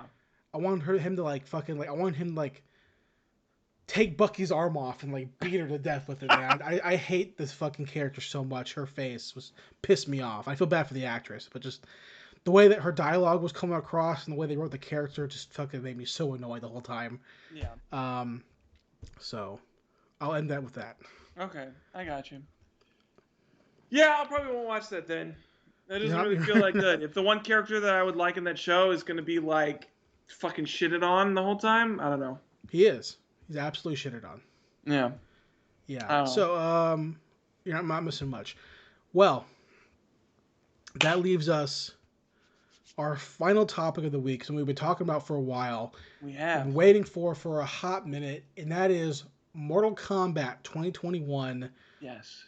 The new movie, reboot, if you want to call it that, new addendum, Reboot, remake, re-entry into the franchise, into the cinematic universe of the Mortal Kombat franchise. Yes.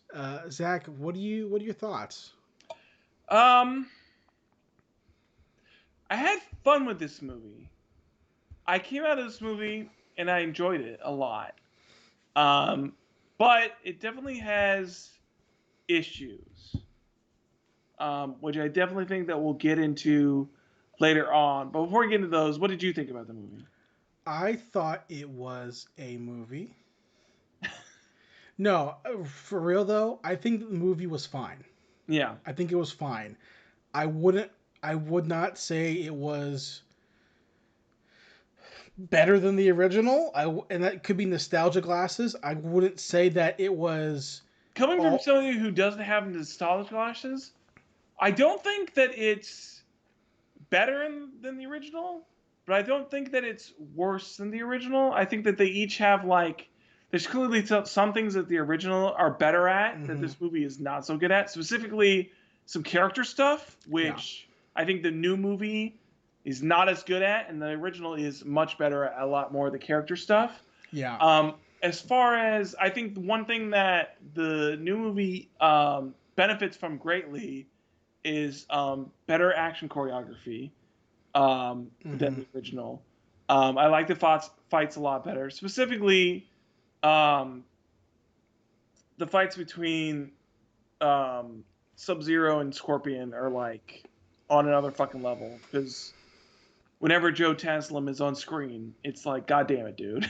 Actually, I want to pause you there. I think the fights were much better than the first movie, but I think they sucked still. I mean, they're definitely not like, I think they were definitely choppier than what I would want to see. I think they gave him a little bit more room to breathe, but there's definitely still there's still specific moments where there's like, oh, that's editing. And there's also, I don't know if you noticed this. I don't know if this is just because I've been watching too much Node, but there was definitely a moment in the intro fight, in the prologue fight with Scorpion, where I watched it and I was like, that's a CGI Scorpion. Oh yeah. I look, man, as a martial arts favorite genre guy, right? Where like all I buy now for Blu-rays are fucking like Hong Kong cinema shit. I was expecting a lot more out of this in terms of choreography. I was expecting a hell of a lot more for choreography for this movie. Mm-hmm. I'm severely disappointed in this choreography in this movie. Now, the fights between Joe Taslim and fucking, what's his name? Whoever plays Scorpion, I can't remember his name. I can't remember his whole name. Those fights Something Sonata. were well choreographed. Yeah. Right?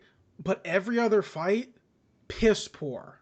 Any fight that didn't have Joe Taslim in it was not as good. 100%.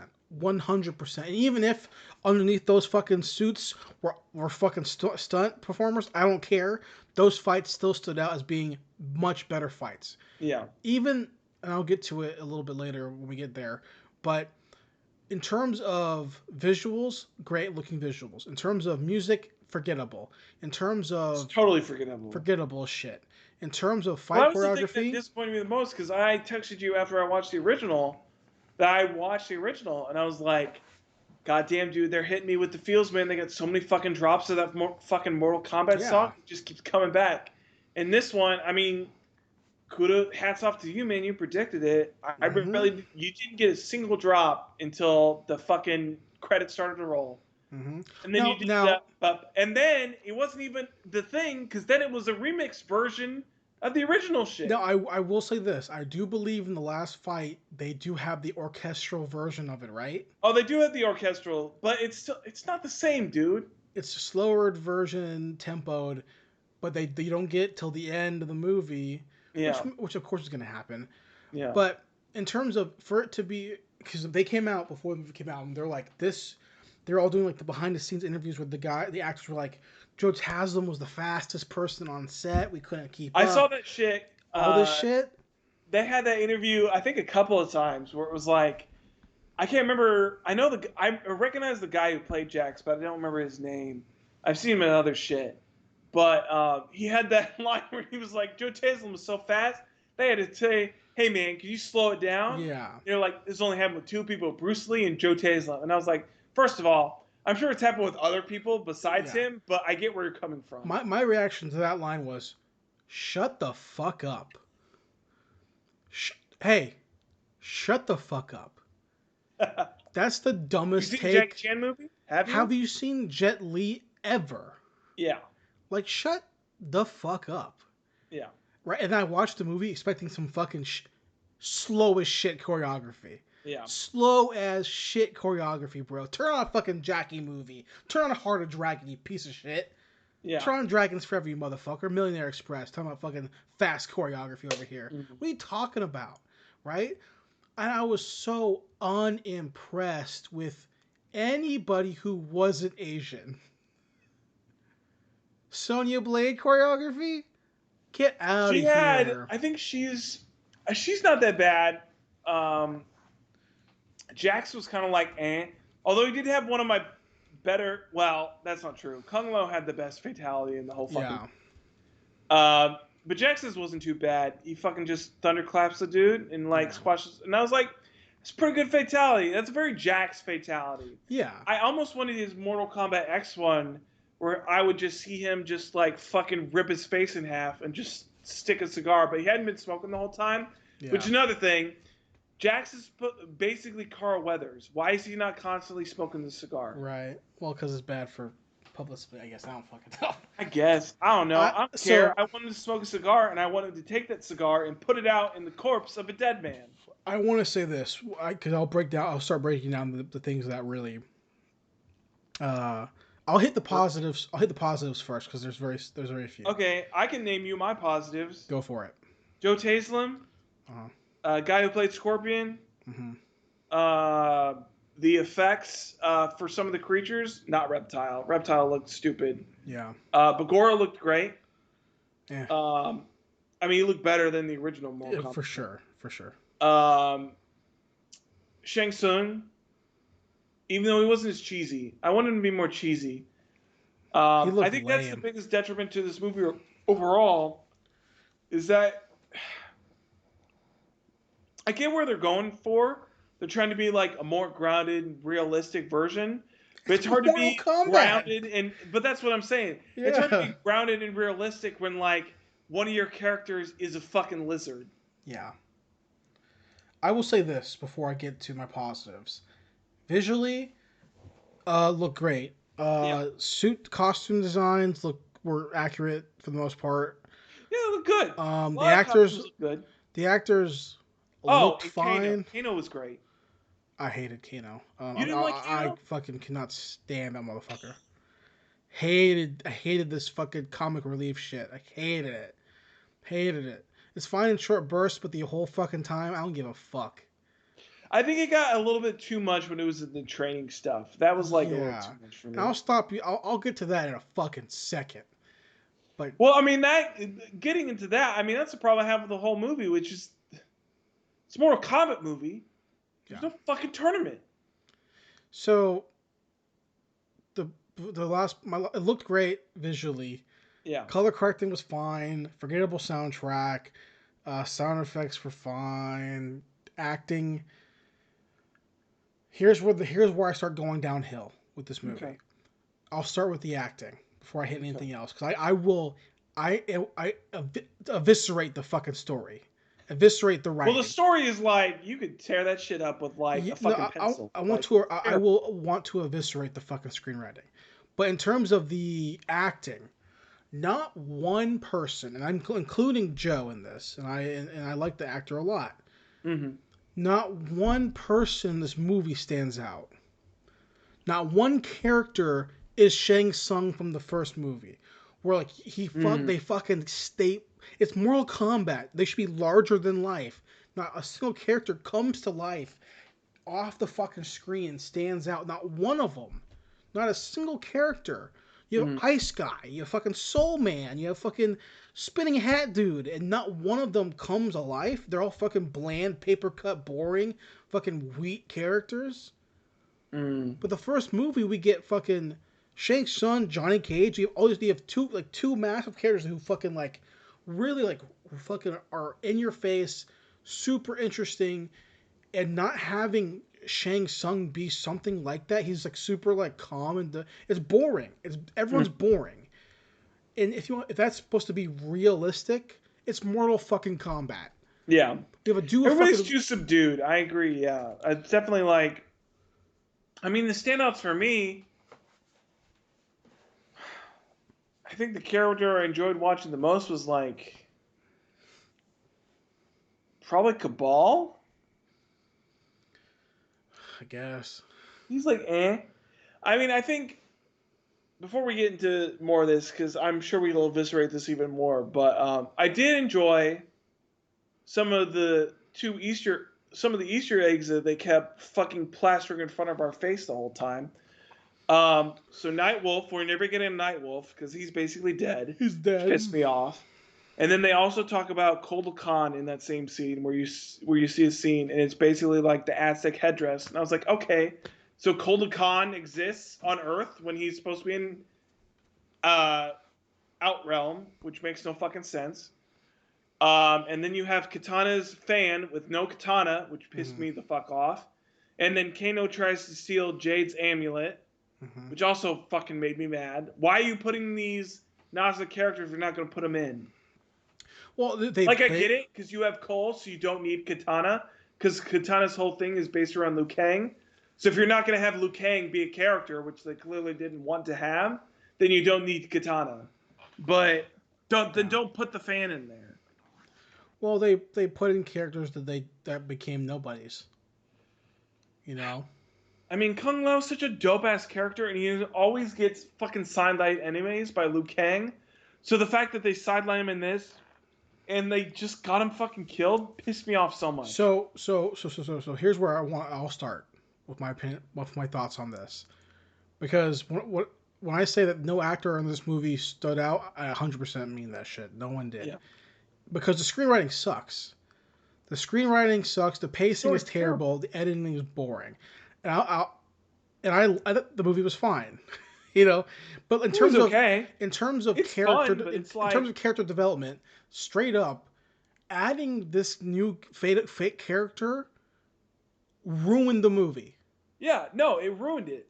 It's like I said ruined earlier. the movie. I mean, it's adding the character because the character basically becomes an amalgamation of like a bunch of different plot points for a bunch of different characters. And when you have one character that like encompasses all those things, what do you have all the rest of the characters to do? Like, what is the point of like? And at first I was fine with it because they did the prophecy shit, and I was like, okay, maybe he'll be. It gives a way for like Scorpion to be more included, other than the fact that like he's just a ninja. But then Scorpion doesn't even show up until like the last 15 minutes of the movie, anyways. Yeah. Also, why the fuck's he a hero? The what? Why the fuck's he a good guy? Scorpion? Yeah. He's always been kind of that anti. He's a ninja. They're bad characters. Sub-Zero's always been more bad than Scorpion's always been in like that anti-hero realm. If you go to hell, good guy? Well, he always went to hell because, well, that was another thing. Well, first of all, if we're gonna get into Scorpion Sub-Zero shit, Screwdriver is fucking terrible because the whole entire fact that Sub-Zero attacks Scorpion's like base and like that shit. If you do not know Mortal Kombat, that shit makes no fucking sense. Yeah. Like the fact that he like wants to kill his entire family. They say like for the Lin Kuei, but if you don't know who the Lin Kuei are, that makes no fucking sense. Like you don't know. Like why the fuck? You don't understand that Scorpion basically destroyed the entire Lin Kuei clan. This is basically that cycle of revenge coming back and forth. Right. But clearly they didn't want to explain that, and they wanted to make Scorpion more of a sympathetic character. But he's really not. He destroyed the entire Lin Kuei clan, and this is Sub-Zero getting revenge for the fact that everybody that he knows is fucking dead. Also, like, look, man, you can do this in video games, but they should have done it in this. Like, having them talk to each other in two different languages where they can't understand each other. That should make no sense. Where like Scorpion's speaking in Japanese and Cole's like, yeah, and I'm like, he doesn't know what the fuck he's saying. Not even that. In the beginning, why the fuck is Bihan talking to Scorpion? Like, he even says, I don't know what you're saying, but I think, yo, make one of them be able to speak the other language. Well, first of all, that shit makes no sense because in like 5 seconds before he talks Japanese. He spoke Japanese. Yeah, exactly. So it makes why the fuck are you still speaking in Chinese? Makes no sense. Speak in Japanese. Here's what it shows me. Well, Joe Taslim is a Chinese descendant. Yeah. So maybe he could. I don't know if he could speak Chinese or Mandarin or Cantonese. He can speak pretty good English. So he can speak English very well. And obviously, we know he can speak. What's it called? Whatever they speak in Jakarta, or whatever it's called, whatever language. I don't know what the language is. Is it Malaysian, Singaporean? I don't know what's probably called. Singaporean. Whatever the language in the raid is, whatever that language is, we know he can speak that. But he's from China. His family's from China at some point in history. So maybe he can speak Cantonese or Mandarin too. I don't fucking know, right? But we know the dude, Scorpion, can probably speak decent English, but primarily speaks Japanese. Yeah. So either let's have a workaround where we're going to be fucking giving them some bullshit language, or we're dubbing something, or what? Because it makes no sense to have two people confront each other who don't understand each other. Yeah. It makes no sense to have dialogue then, because they would know that they can't speak to each other, because they would fucking know that. Yeah. Because they fought before, according to their own little history about the Lin Kuei shit. They've had confrontations before. So why the fuck would a Chinese, clan of assassins speak Japanese assassins, Chinese assassins? Come on. Yeah. Either have someone be an intermediary or have no dialogue. Don't fucking do this. That's dumb writing. Yeah. It's dumb writing. And then to have Scorpion randomly just puff the hell after he dies. Yeah. Don't want to explain that at all? I don't even get that, because the whole point in the original game is that he was sent to hell because, I guess that could have been explained. It was that he was sent to hell because of the crimes that he committed against the Lin Kuei. So when he died, he was basically sent to hell to, atone for what he did against them. And then he gets taken out of hell by Quan Chi, and that's how he gets his weird-ass skeletal powers. So. And then we're not going to talk about... I have a lot... I have so much to unpack. First of all, can we talk about how infuriating the ending was, where they talk about Johnny Cage? And I'm like, so you admit that Johnny Cage exists, you just didn't want to put him in this fucking movie. Well, the director talked about it, and the director's explanation is bullshit.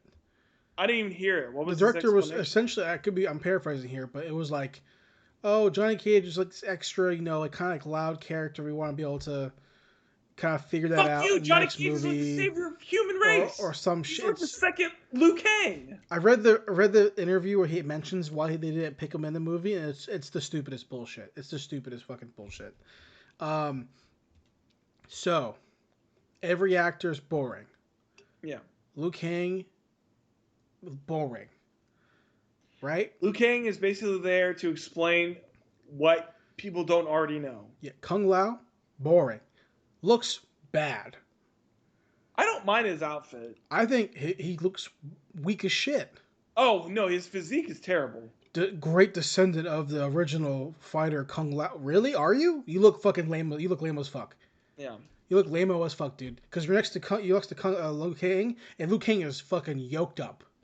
He's And lean, you- but he's fucking jacked. So. He's yoked up, and he's been fucking dieting and fucking whatever, and you've been doing nothing. Yeah. Jack's boring. Mm. And then here's my biggest problem with this fucking movie. Besides the pacing and writing, here's my biggest problem with the movie. Right? Hey, how do we have powers? You have to unlock your arcana. That comes from your dragon symbol. Yeah. Hey, that's fucking dumb. Hey, you know what's dumber? Sonya Blade getting her dragon power or her dragon symbol, and then 5 seconds later she has her power. You know, because Kana had to basically like go through a midlife crisis to unlock his, and Liu Kang had to see his family almost die in front of his eyes. But Sonya, she just has it. Let's just say that some people can learn martial arts and can do that. Yeah. Let's just say that. Because we don't need an explanation for that. Yeah, I don't know why they try to like. You don't need to Liu Kang shoots fire out of his hands. Like, It's fine. listen, Zach. This movie told us, hey, listen. These people have powers because they have to unlock an arcana from this chosen destiny power. Yeah. And in the same breath, they say, if you lose 10 fight battles, your world is invaded. Listen, they both sound fucking stupid, so let's just go stupid all the way. I would rather believe that the Ninja Clan guy has Ninja Clan abilities. Yeah. You know what I mean? Like, what? Of course, the monks who are trained to fight against Outworld, of course, they would have extra paranormal ability. I believe that. I guess at that point it would be you have to make some explanation for why Sonya has like powers. She's a martial artist. She studies and she trains and she fights and she's seen other people have abilities and she's learned to progress. I guess it doesn't explain why she has energy rings that just pop out of her fist, but I mean you could have made some technology shit. It's the same shit. It's the same thing. How come Sub-Zero can freeze something? Okay, it's ancient Lin Kuei techniques that they've learned. Okay, well, how the fuck does Johnny Cage have the green fireballs? He's trained in martial arts his whole life. He's gone and trained and learned to control He's chi also or supposed mana. to be the savior of Earth, and he's got that. I don't know. They hit some weird shit like that in X. It's literally a martial arts movie. Just be like, it's martial arts. Yeah. It's a spiritual thing, not like, oh, you have He's to tapping into his ki, and his ki allows him to tap into this inner power that he You has. can just go the Dragon Ball route. How do they fucking shoot energy beams? I don't fucking know. It's energy. I mean, come on. You know, like, it's so dumb. It's so dumb writing. And then you add in the fact that, like, fucking the whole movie is training arc in a bad way. Yeah. Like, Not a good training arc. And all the fights are so fast and so quick and edited so poorly. And there's no stakes. I felt zero tension. I felt like a montage of fights. It was bad. I would say that 100% once the Outward people showed up, once Kano does his dumbass shit. Absolutely. Which is also, first of all, you have a member on your team who is a known criminal. Yeah. Why the fuck are you letting him just do whatever the fuck he wants? Because you had him in handcuffs. Yeah. In the beginning. Why are you not just keeping him in handcuffs? Right. Because movie. So that's all dumb. And then the creation of this character who I never knew his name, it's Cole. That character doesn't exist. So he is not the baby from Scorpion, right? No, he's just the descendant of that So baby. Raiden took the baby, let the baby live her life. That was the other thing, because he's the descendant of that baby, but he's also an orphan like that baby was. Yeah. So are you just telling me that like all of his descendants just became orphans, or he just happened to be an orphan just like that? Why wouldn't Raiden just take him when he's like born to live in the temple? Why wouldn't Raiden, the protector of Earthrealm, just take the baby, knowing that there's more combat that's going to happen at this time, and just bring him to the White Lotus Temple to train? Why would you not do that? I'll tell you exactly why. Because he wouldn't have a family to try to protect, and he wouldn't unlock his Arcana. Who because fucking the movie gives had a to shit? happen. The movie had to happen, Jason. If you take him right at birth, you instill in him that his reason to win is that he saves humanity. But then, what's the point of having Liu Kang there? Well, there's no reason to have him either, because you made Liu Kang already. There's two Liu Kang. You made Liu Kang a different character. So yeah, they took Liu Kang and fucking like split him into two clones. I mean, clearly Liu Kang's in the movie because they wanted to have the dragon scene, but like, also that so slow. Well, yeah, it's stupid. So slow and boring. Cabal is he's literally the Flash. He should just be out of there. Yeah. The only reason he is standing there is because the movie said that he should stand there and wait for this dragon to eat him. How convenient is that Jax's Arcana were his arms? I mean, it makes the most sense. What the fuck else is his Arcana? But that's convenient, isn't it? I mean, it's convenient. It's also convenient that Sonya's Arcana is her fucking wrists. It makes no fucking sense. Well, hold on. Why is it convenient for her, though? I don't know. Hold on. You know what's more convenient? That the main guy's Arcana is literally plot armor. So my point is this, right? Like, Kano convenient. He becomes Black Panther. His shit is like he takes hits and then he can expel that out. Like, that's not ironic, or that's not like convenient, right? That's just dumb. But like Kano, he gets scratched on the same face or the same side where his laser beam comes out of. Yeah. Okay, that's kind of convenient. Jax loses his arms. What's his Arcana?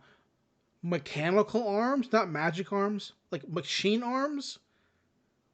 Well, they're bigger machine arms, Jason. So, why wouldn't they be mystical, magical arms? Well, they're bigger though. No. Jason, they're bigger arms. Make them bigger. Make them magical. Jason, they're bigger arms. It makes no sense to me, because they still look like machinery. Jason, they're bigger arms. They're bigger. You saying it does not change the fact that it should be. They're bigger arms. It should be magic. No. He had skinny arms. Yes. He got bigger arms. No. I get it. It's dumb. It's literally called Arcana. They're bigger. If we're going, they're bigger, so that's better because they're. No, make them big. Make them as big as fucking Goku Trunks 2.5 Super Saiyan. I don't give a fuck. First of all, if his whole body was just Trunks 2.5 Super Saiyan. Or 1.5. That'd be the best Mortal Kombat character of all time. But the point is that, like, it's magic. So why the fuck does the magic become real life computers? Okay, first of all, hold on. If we're going to get into the magic, we have Shang Tsung in this movie. Mm-hmm. We see him steal Kung Lao's soul. Yeah, one soul. Why does he not transform into anybody else? Yeah. His literal whole thing is that he can use the souls of the people that he's stolen to transform into them and use their power. He does not take the form of one other person this entire fucking movie. Yeah. He's a soul sorcerer. That's literally his only job. I saw a review of this movie in my Facebook group that I'm in, a toy group, and the person said, I would give this movie 8 out of 10. This movie's like a 6. This movie is not a 6. Honestly, the more I'm talking about it, the more I'm like, I don't even know if it's like a 3. It's a 3 out of 10. It's fine. It's fine. First of all, 3 out of 10 is not fine. A 5 is fine. A 3 is like, this movie's kind of bad. To Jason, a fine is 3. Out of 5? 5 is like 5 to me. A 5 movie is most movies. I feel like this is most movies. This is below that. Fine, it's fine, right? I can 4. watch it. I can find something to be impressed by for 2 seconds, right? What were you Fine. impressed by? Nothing. Oh, well. I was impressed that Sonya looked pretty in some scenes, but then she turned her head and I was not impressed anymore. That sounds mean and I apologize, but that's just what it was. Nothing about this movie makes me go, I'm going to watch this again. Yeah, I don't think anything makes me want to watch it again. And I had ginormous hopes that we were going to see some really sweet martial arts action. I mean, all you have to do is literally go onto YouTube and search anybody who's making martial arts movies in Asia right now. Yeah. And get a better action sequence. Mm-hmm. You pull up a Donnie Yen movie. You pull up a fucking Tony Jaa movie. You pull up a Joe Taslim movie. Yeah. And you can find infinitely better scenes. I mean, you can just watch The Night Comes For Us, and it's like... That's a better right Mortal Kombat movie than Mortal Kombat. You know, I mean, there's such a letdown, and this character that they made, I was expecting. I knew it was going to be bad, like a detriment, and it just ruins the movie. The actor's boring, and the screenwriting makes no sense for him to be there. Yeah. Oh, you're a descendant of Scorpion. Who the fuck cares? Yeah. Scorpion isn't Scorpion. I don't want you. You're not Scorpion. He ain't the main character. It's fucking Liu Kang. Yeah. Well, not in this movie. Liu Kang's a backup character in this movie.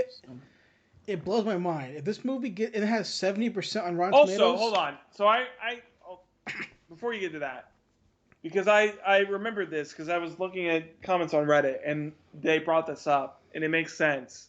It made me so mad when I thought of it, which is main guy. So he fights Goro. He kills Goro. Right. Once he gets his plot armor, he kills Goro. So they go later on. He fights Melina. How the fuck does he not instantly kill Melina? Mm-hmm. He killed Goro. Goro's like... the champion. In Mortal Kombat world, Goro's like the be-all, end-all. Like, he's the fucking top dude. Like, nobody fucks with Goro. Well, he killed Goro.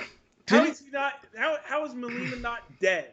I'm pretty sure, like... And then Sonya comes in and Sonya kills her? Don't they say that, like, Goro's won, like, the last 9 of them? No, yeah. In Mortal Kombat lore, he's the reason that they've won 9 in a row. So, he's the guy. So, and main guy killed him. Yeah. So he's the strongest. So how the fuck is he having a tough time against Melina? Yeah. That makes no sense. Yeah. Yeah, exactly. He should instantly be like, I have my shit now. I'm the best. I killed Goro. You're dead. Yeah. I want to update my score. 2? 2 out of 10. This movie sucks. I'd give it 3. This movie sucks. I'll keep it with 3. I would say that's fine. Yeah, 2 or 3. It's 2 or 3. It sucks. It's fine. It's a movie. That's my way of saying it's a movie. I think I'd rather watch the original. Yeah. Absolutely. It's funnier.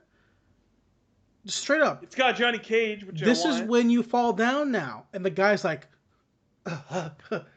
it's fucking funny. And he does it to Goro. He gets a nut punch. Mm-hmm. It's good shit, man. Listen, dude. The fucking Scorpion fight is so much cooler in the original movie. I mean, that's not really a fight. That's just him running away from the spear. They fight in the woods, and then they fight on the boat. The fucking pirate ship thing. I mean, that's a little better, yeah. That's fucking so cool. Sub-Zero fight sucks. But this movie, dude, like, I'm just like... Okay, so Mortal Kombat 2 comes out in like 2 years. Probably. Alright, so they're looking for new fighters. Johnny Cage. They're going to cast fucking Channing Tatum. I mean, I don't even know who else fighters you get. I mean, there is a lot to choose from, but like, I mean, as far as like for Earthrealm, like, I mean, you've already confirmed that Nightwolf is dead, so he's gone. Cole Khan, first of all, was never an Earthrealm fighter, so the fact that that's like even an Easter egg is like pisses me off because that's not how that works. I'm trying to think who else. Who would they realistically? I mean, bring I in? think the thing that you would really want to do, if you really wanted to do it, is you go the Mortal Kombat X route and you get Kung Lao's kid, you get Scorpion's kid, you get Jax's daughter, you get. No, they won't do that. I mean, you get like the next generation of fighters. They will definitely 100% not do that. I mean, they won't anymore because the whole point of having Scorpion's kid doesn't fucking matter because you have Cole, who's a descendant. Realistically, Even though Scorpion's kid in the game has so much cool. I mean, he's Scorpion, but he's got like cyber shit. He's got like here's the the things. thing. He's got like laser chains. And he's got like the fucking. Realistically, they can't even bring in the good Sub-Zero. I mean, you could. How? Well, good Sub-Zero is just like he's like a cousin of the Lin Kuei. No, yeah. He's the brother to Bi-Han. Yeah. How would he be alive? I mean, I don't know. How is Bi-Han alive? Because he works for fucking Shang Tsung, right? That's what they put in the movie. Well, I don't know. They didn't explain why he was alive. That's what you assume. You assume that, but they didn't say. You assume that he keeps him alive because he's been fighting the tournament for fucking however fucking hundreds of years. So it shows you like they can't bring in the good Sub-Zero because he's fucking dead.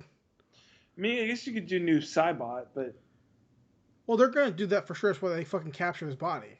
Yeah, he's for sure gonna be in the next movie. That's why they made sure that people. I saw everybody saying that like they're gonna, because they captured Goro's body, so they're gonna do Kintaro, and I was like, that's a completely different character. That doesn't make any fucking sense. I'm trying to think of who else they can bring in that would be interesting, and I can't think of any. I mean, they got Shiva. You've got, fuck, dude. I'm just trying to think of characters at this point. Well, okay, they won't bring in Aaron Black because it makes no sense because they already have Kano and shit. So okay, why would you need him? Well, Kano's dead. Yeah, they'll bring in fucking what's his name? They'll bring in Quan Chi. Well, Quan Chi they'll bring in. And they'll just be like, okay, here we go. You would bring in Aaron Black, honestly. I mean, definitely Shao Kahn has to be in the next movie, for sure. Who? I mean, I guess you could do Ermac, if you wanted to do more like bad guys on bad guys. You could do Smoke. They'll bring in Baraka. Kintaro, Baraka. But again, these are all bad guys. Like, who else are you going to get on the good side? Stryker? Stryker fucking blows. He's just a cop. Fuck that. Yeah. Nightwolf is dead. And honestly, they won't bring in Stryker because they'll be like, this is police brutality. And they make that joke in the game, and they won't do that in the movie.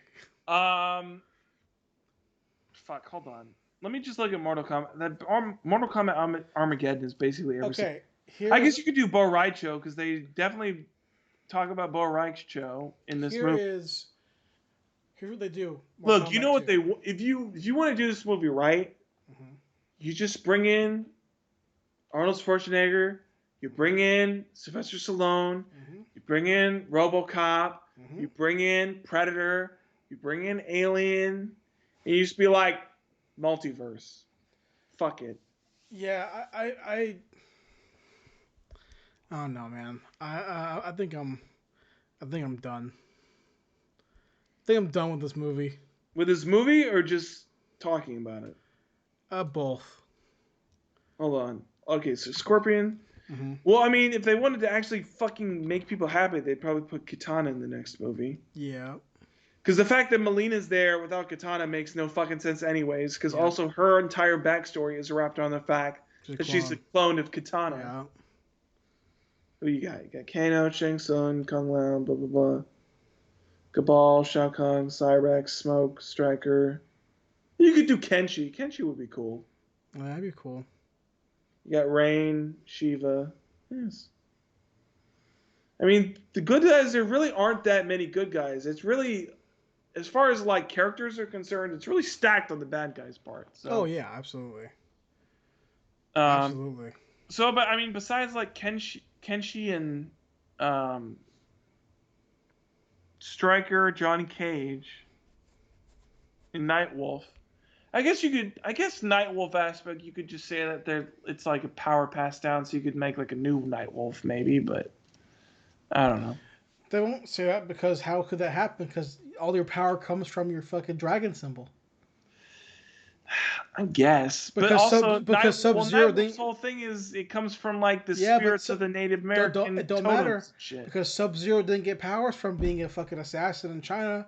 He got his powers from a fucking hold on. dragon symbol. Sub-Zero, they never showed that Sub-Zero had a marking. He just had he powers. fought in the tournament, right? Well, they said Earthrealm people had to get it from the marking, but they made it seem like Outrealm people just had it. But Sub-Zero's an Earthrealm. He's a human. I don't know. That was never really explained that well either. He was in Japan, fighting Japanese people. I mean, it just, I don't know. Yeah, I don't know. Zach, any final thoughts, man, on Mortal Kombat? Just watch the 1990s movie. Yeah, watch that double feature. Watch Annihilation right after, and then be depressed because it's not as good as the first one. I definitely didn't watch Annihilation. I didn't feel like subjecting myself to that. But you'll at least get more characters that aren't as well portrayed as you want them to be. But hey, they're there. That's true. So, thanks guys for watching. Thanks for listening. You know what they can do? They can do They can do the cyborgs. Well, for sure. Cyrex and Sector, I'd be down for that. But then they have to explain that the Lin Kuei is still taking ninjas to make them into that. But they haven't explained any of the ninja clans yet. So. Well, that would also have to go into them probably doing Frost, which is like, oh yeah, we're doing cybernetic shit. They have to explain that the Lin Kuei still has soldiers that are out there doing shit, but they have to have powers before they become robots, because that's where they put themselves in a box that makes no sense. Yeah. Would have been easier if you just like waved it off. Because the only person that they gave the rules they gave us about powers on humans, the only character who does not have a symbol who has powers is Scorpion, because he learned to control Hellfire, which makes no sense, which is fine, right? But technically his mark is passed on. So he's the only person, unless Sub-Zero just happened to have some sort of Lin Kuei technique for ice, but you would assume it's because he was going to be in Mortal Kombat, so he has the arcana of ice. You would assume that. I guess so. I don't know. We'll see what happens, guys. I don't know. They didn't do a very good explanation for it, so it's really, I don't know. And if the movie was just a fun action movie, the way that it should have been, I wouldn't give a fuck. But the problem is they failed. They ever tried to like sprinkle that shit in there? I mean, they definitely had, they had the flawless victory, they had the fatality, yeah, they had the finish him, but like, first of all, they didn't have as many as the original. Yeah, there was at least two flawless victories in the original. Well, they just failed on a lot of stuff, but I don't know. But let's call it there, man. Thanks for watching, guys. Thanks for listening. See you back next week with more License to View, where we talk about Three Ninjas. Is that what we're doing? I mean, I'm down to it. I keep seeing it pop on my Amazon, so I want to watch it anyways. So fuck it. All right, we'll do Three Ninjas. I'll watch Three Ninja. Do we want to do just one Three Ninja? I mean, what do you like propose? I don't know. Do we want to do a whole month of Three Ninjas? I feel like that's a lot of Three Ninjas. Well, there's 4 movies. There's 4 weeks in a month. I mean, I'm down to do it. I'm down. The only one I really remember is, I think it's either the first one or the second one. I can't remember. See, now you're in rocky territory right now, man. That's a pun there, by the way. That's true. Because the second movie technically is the third movie. Technically. Wait, what? Because so if you trying to mindfuck me right now? Look, I'll end upon this Three Ninjas information, right? First movie, Rocky loves Emily, right? They filmed 2 movies with the same cast, right? The same ninjas. Okay. But the second movie that gets released is Kick Back, which is a different cast, except for Colt. Same Colt. Maybe the same Tum Tum, but definitely different Rocky.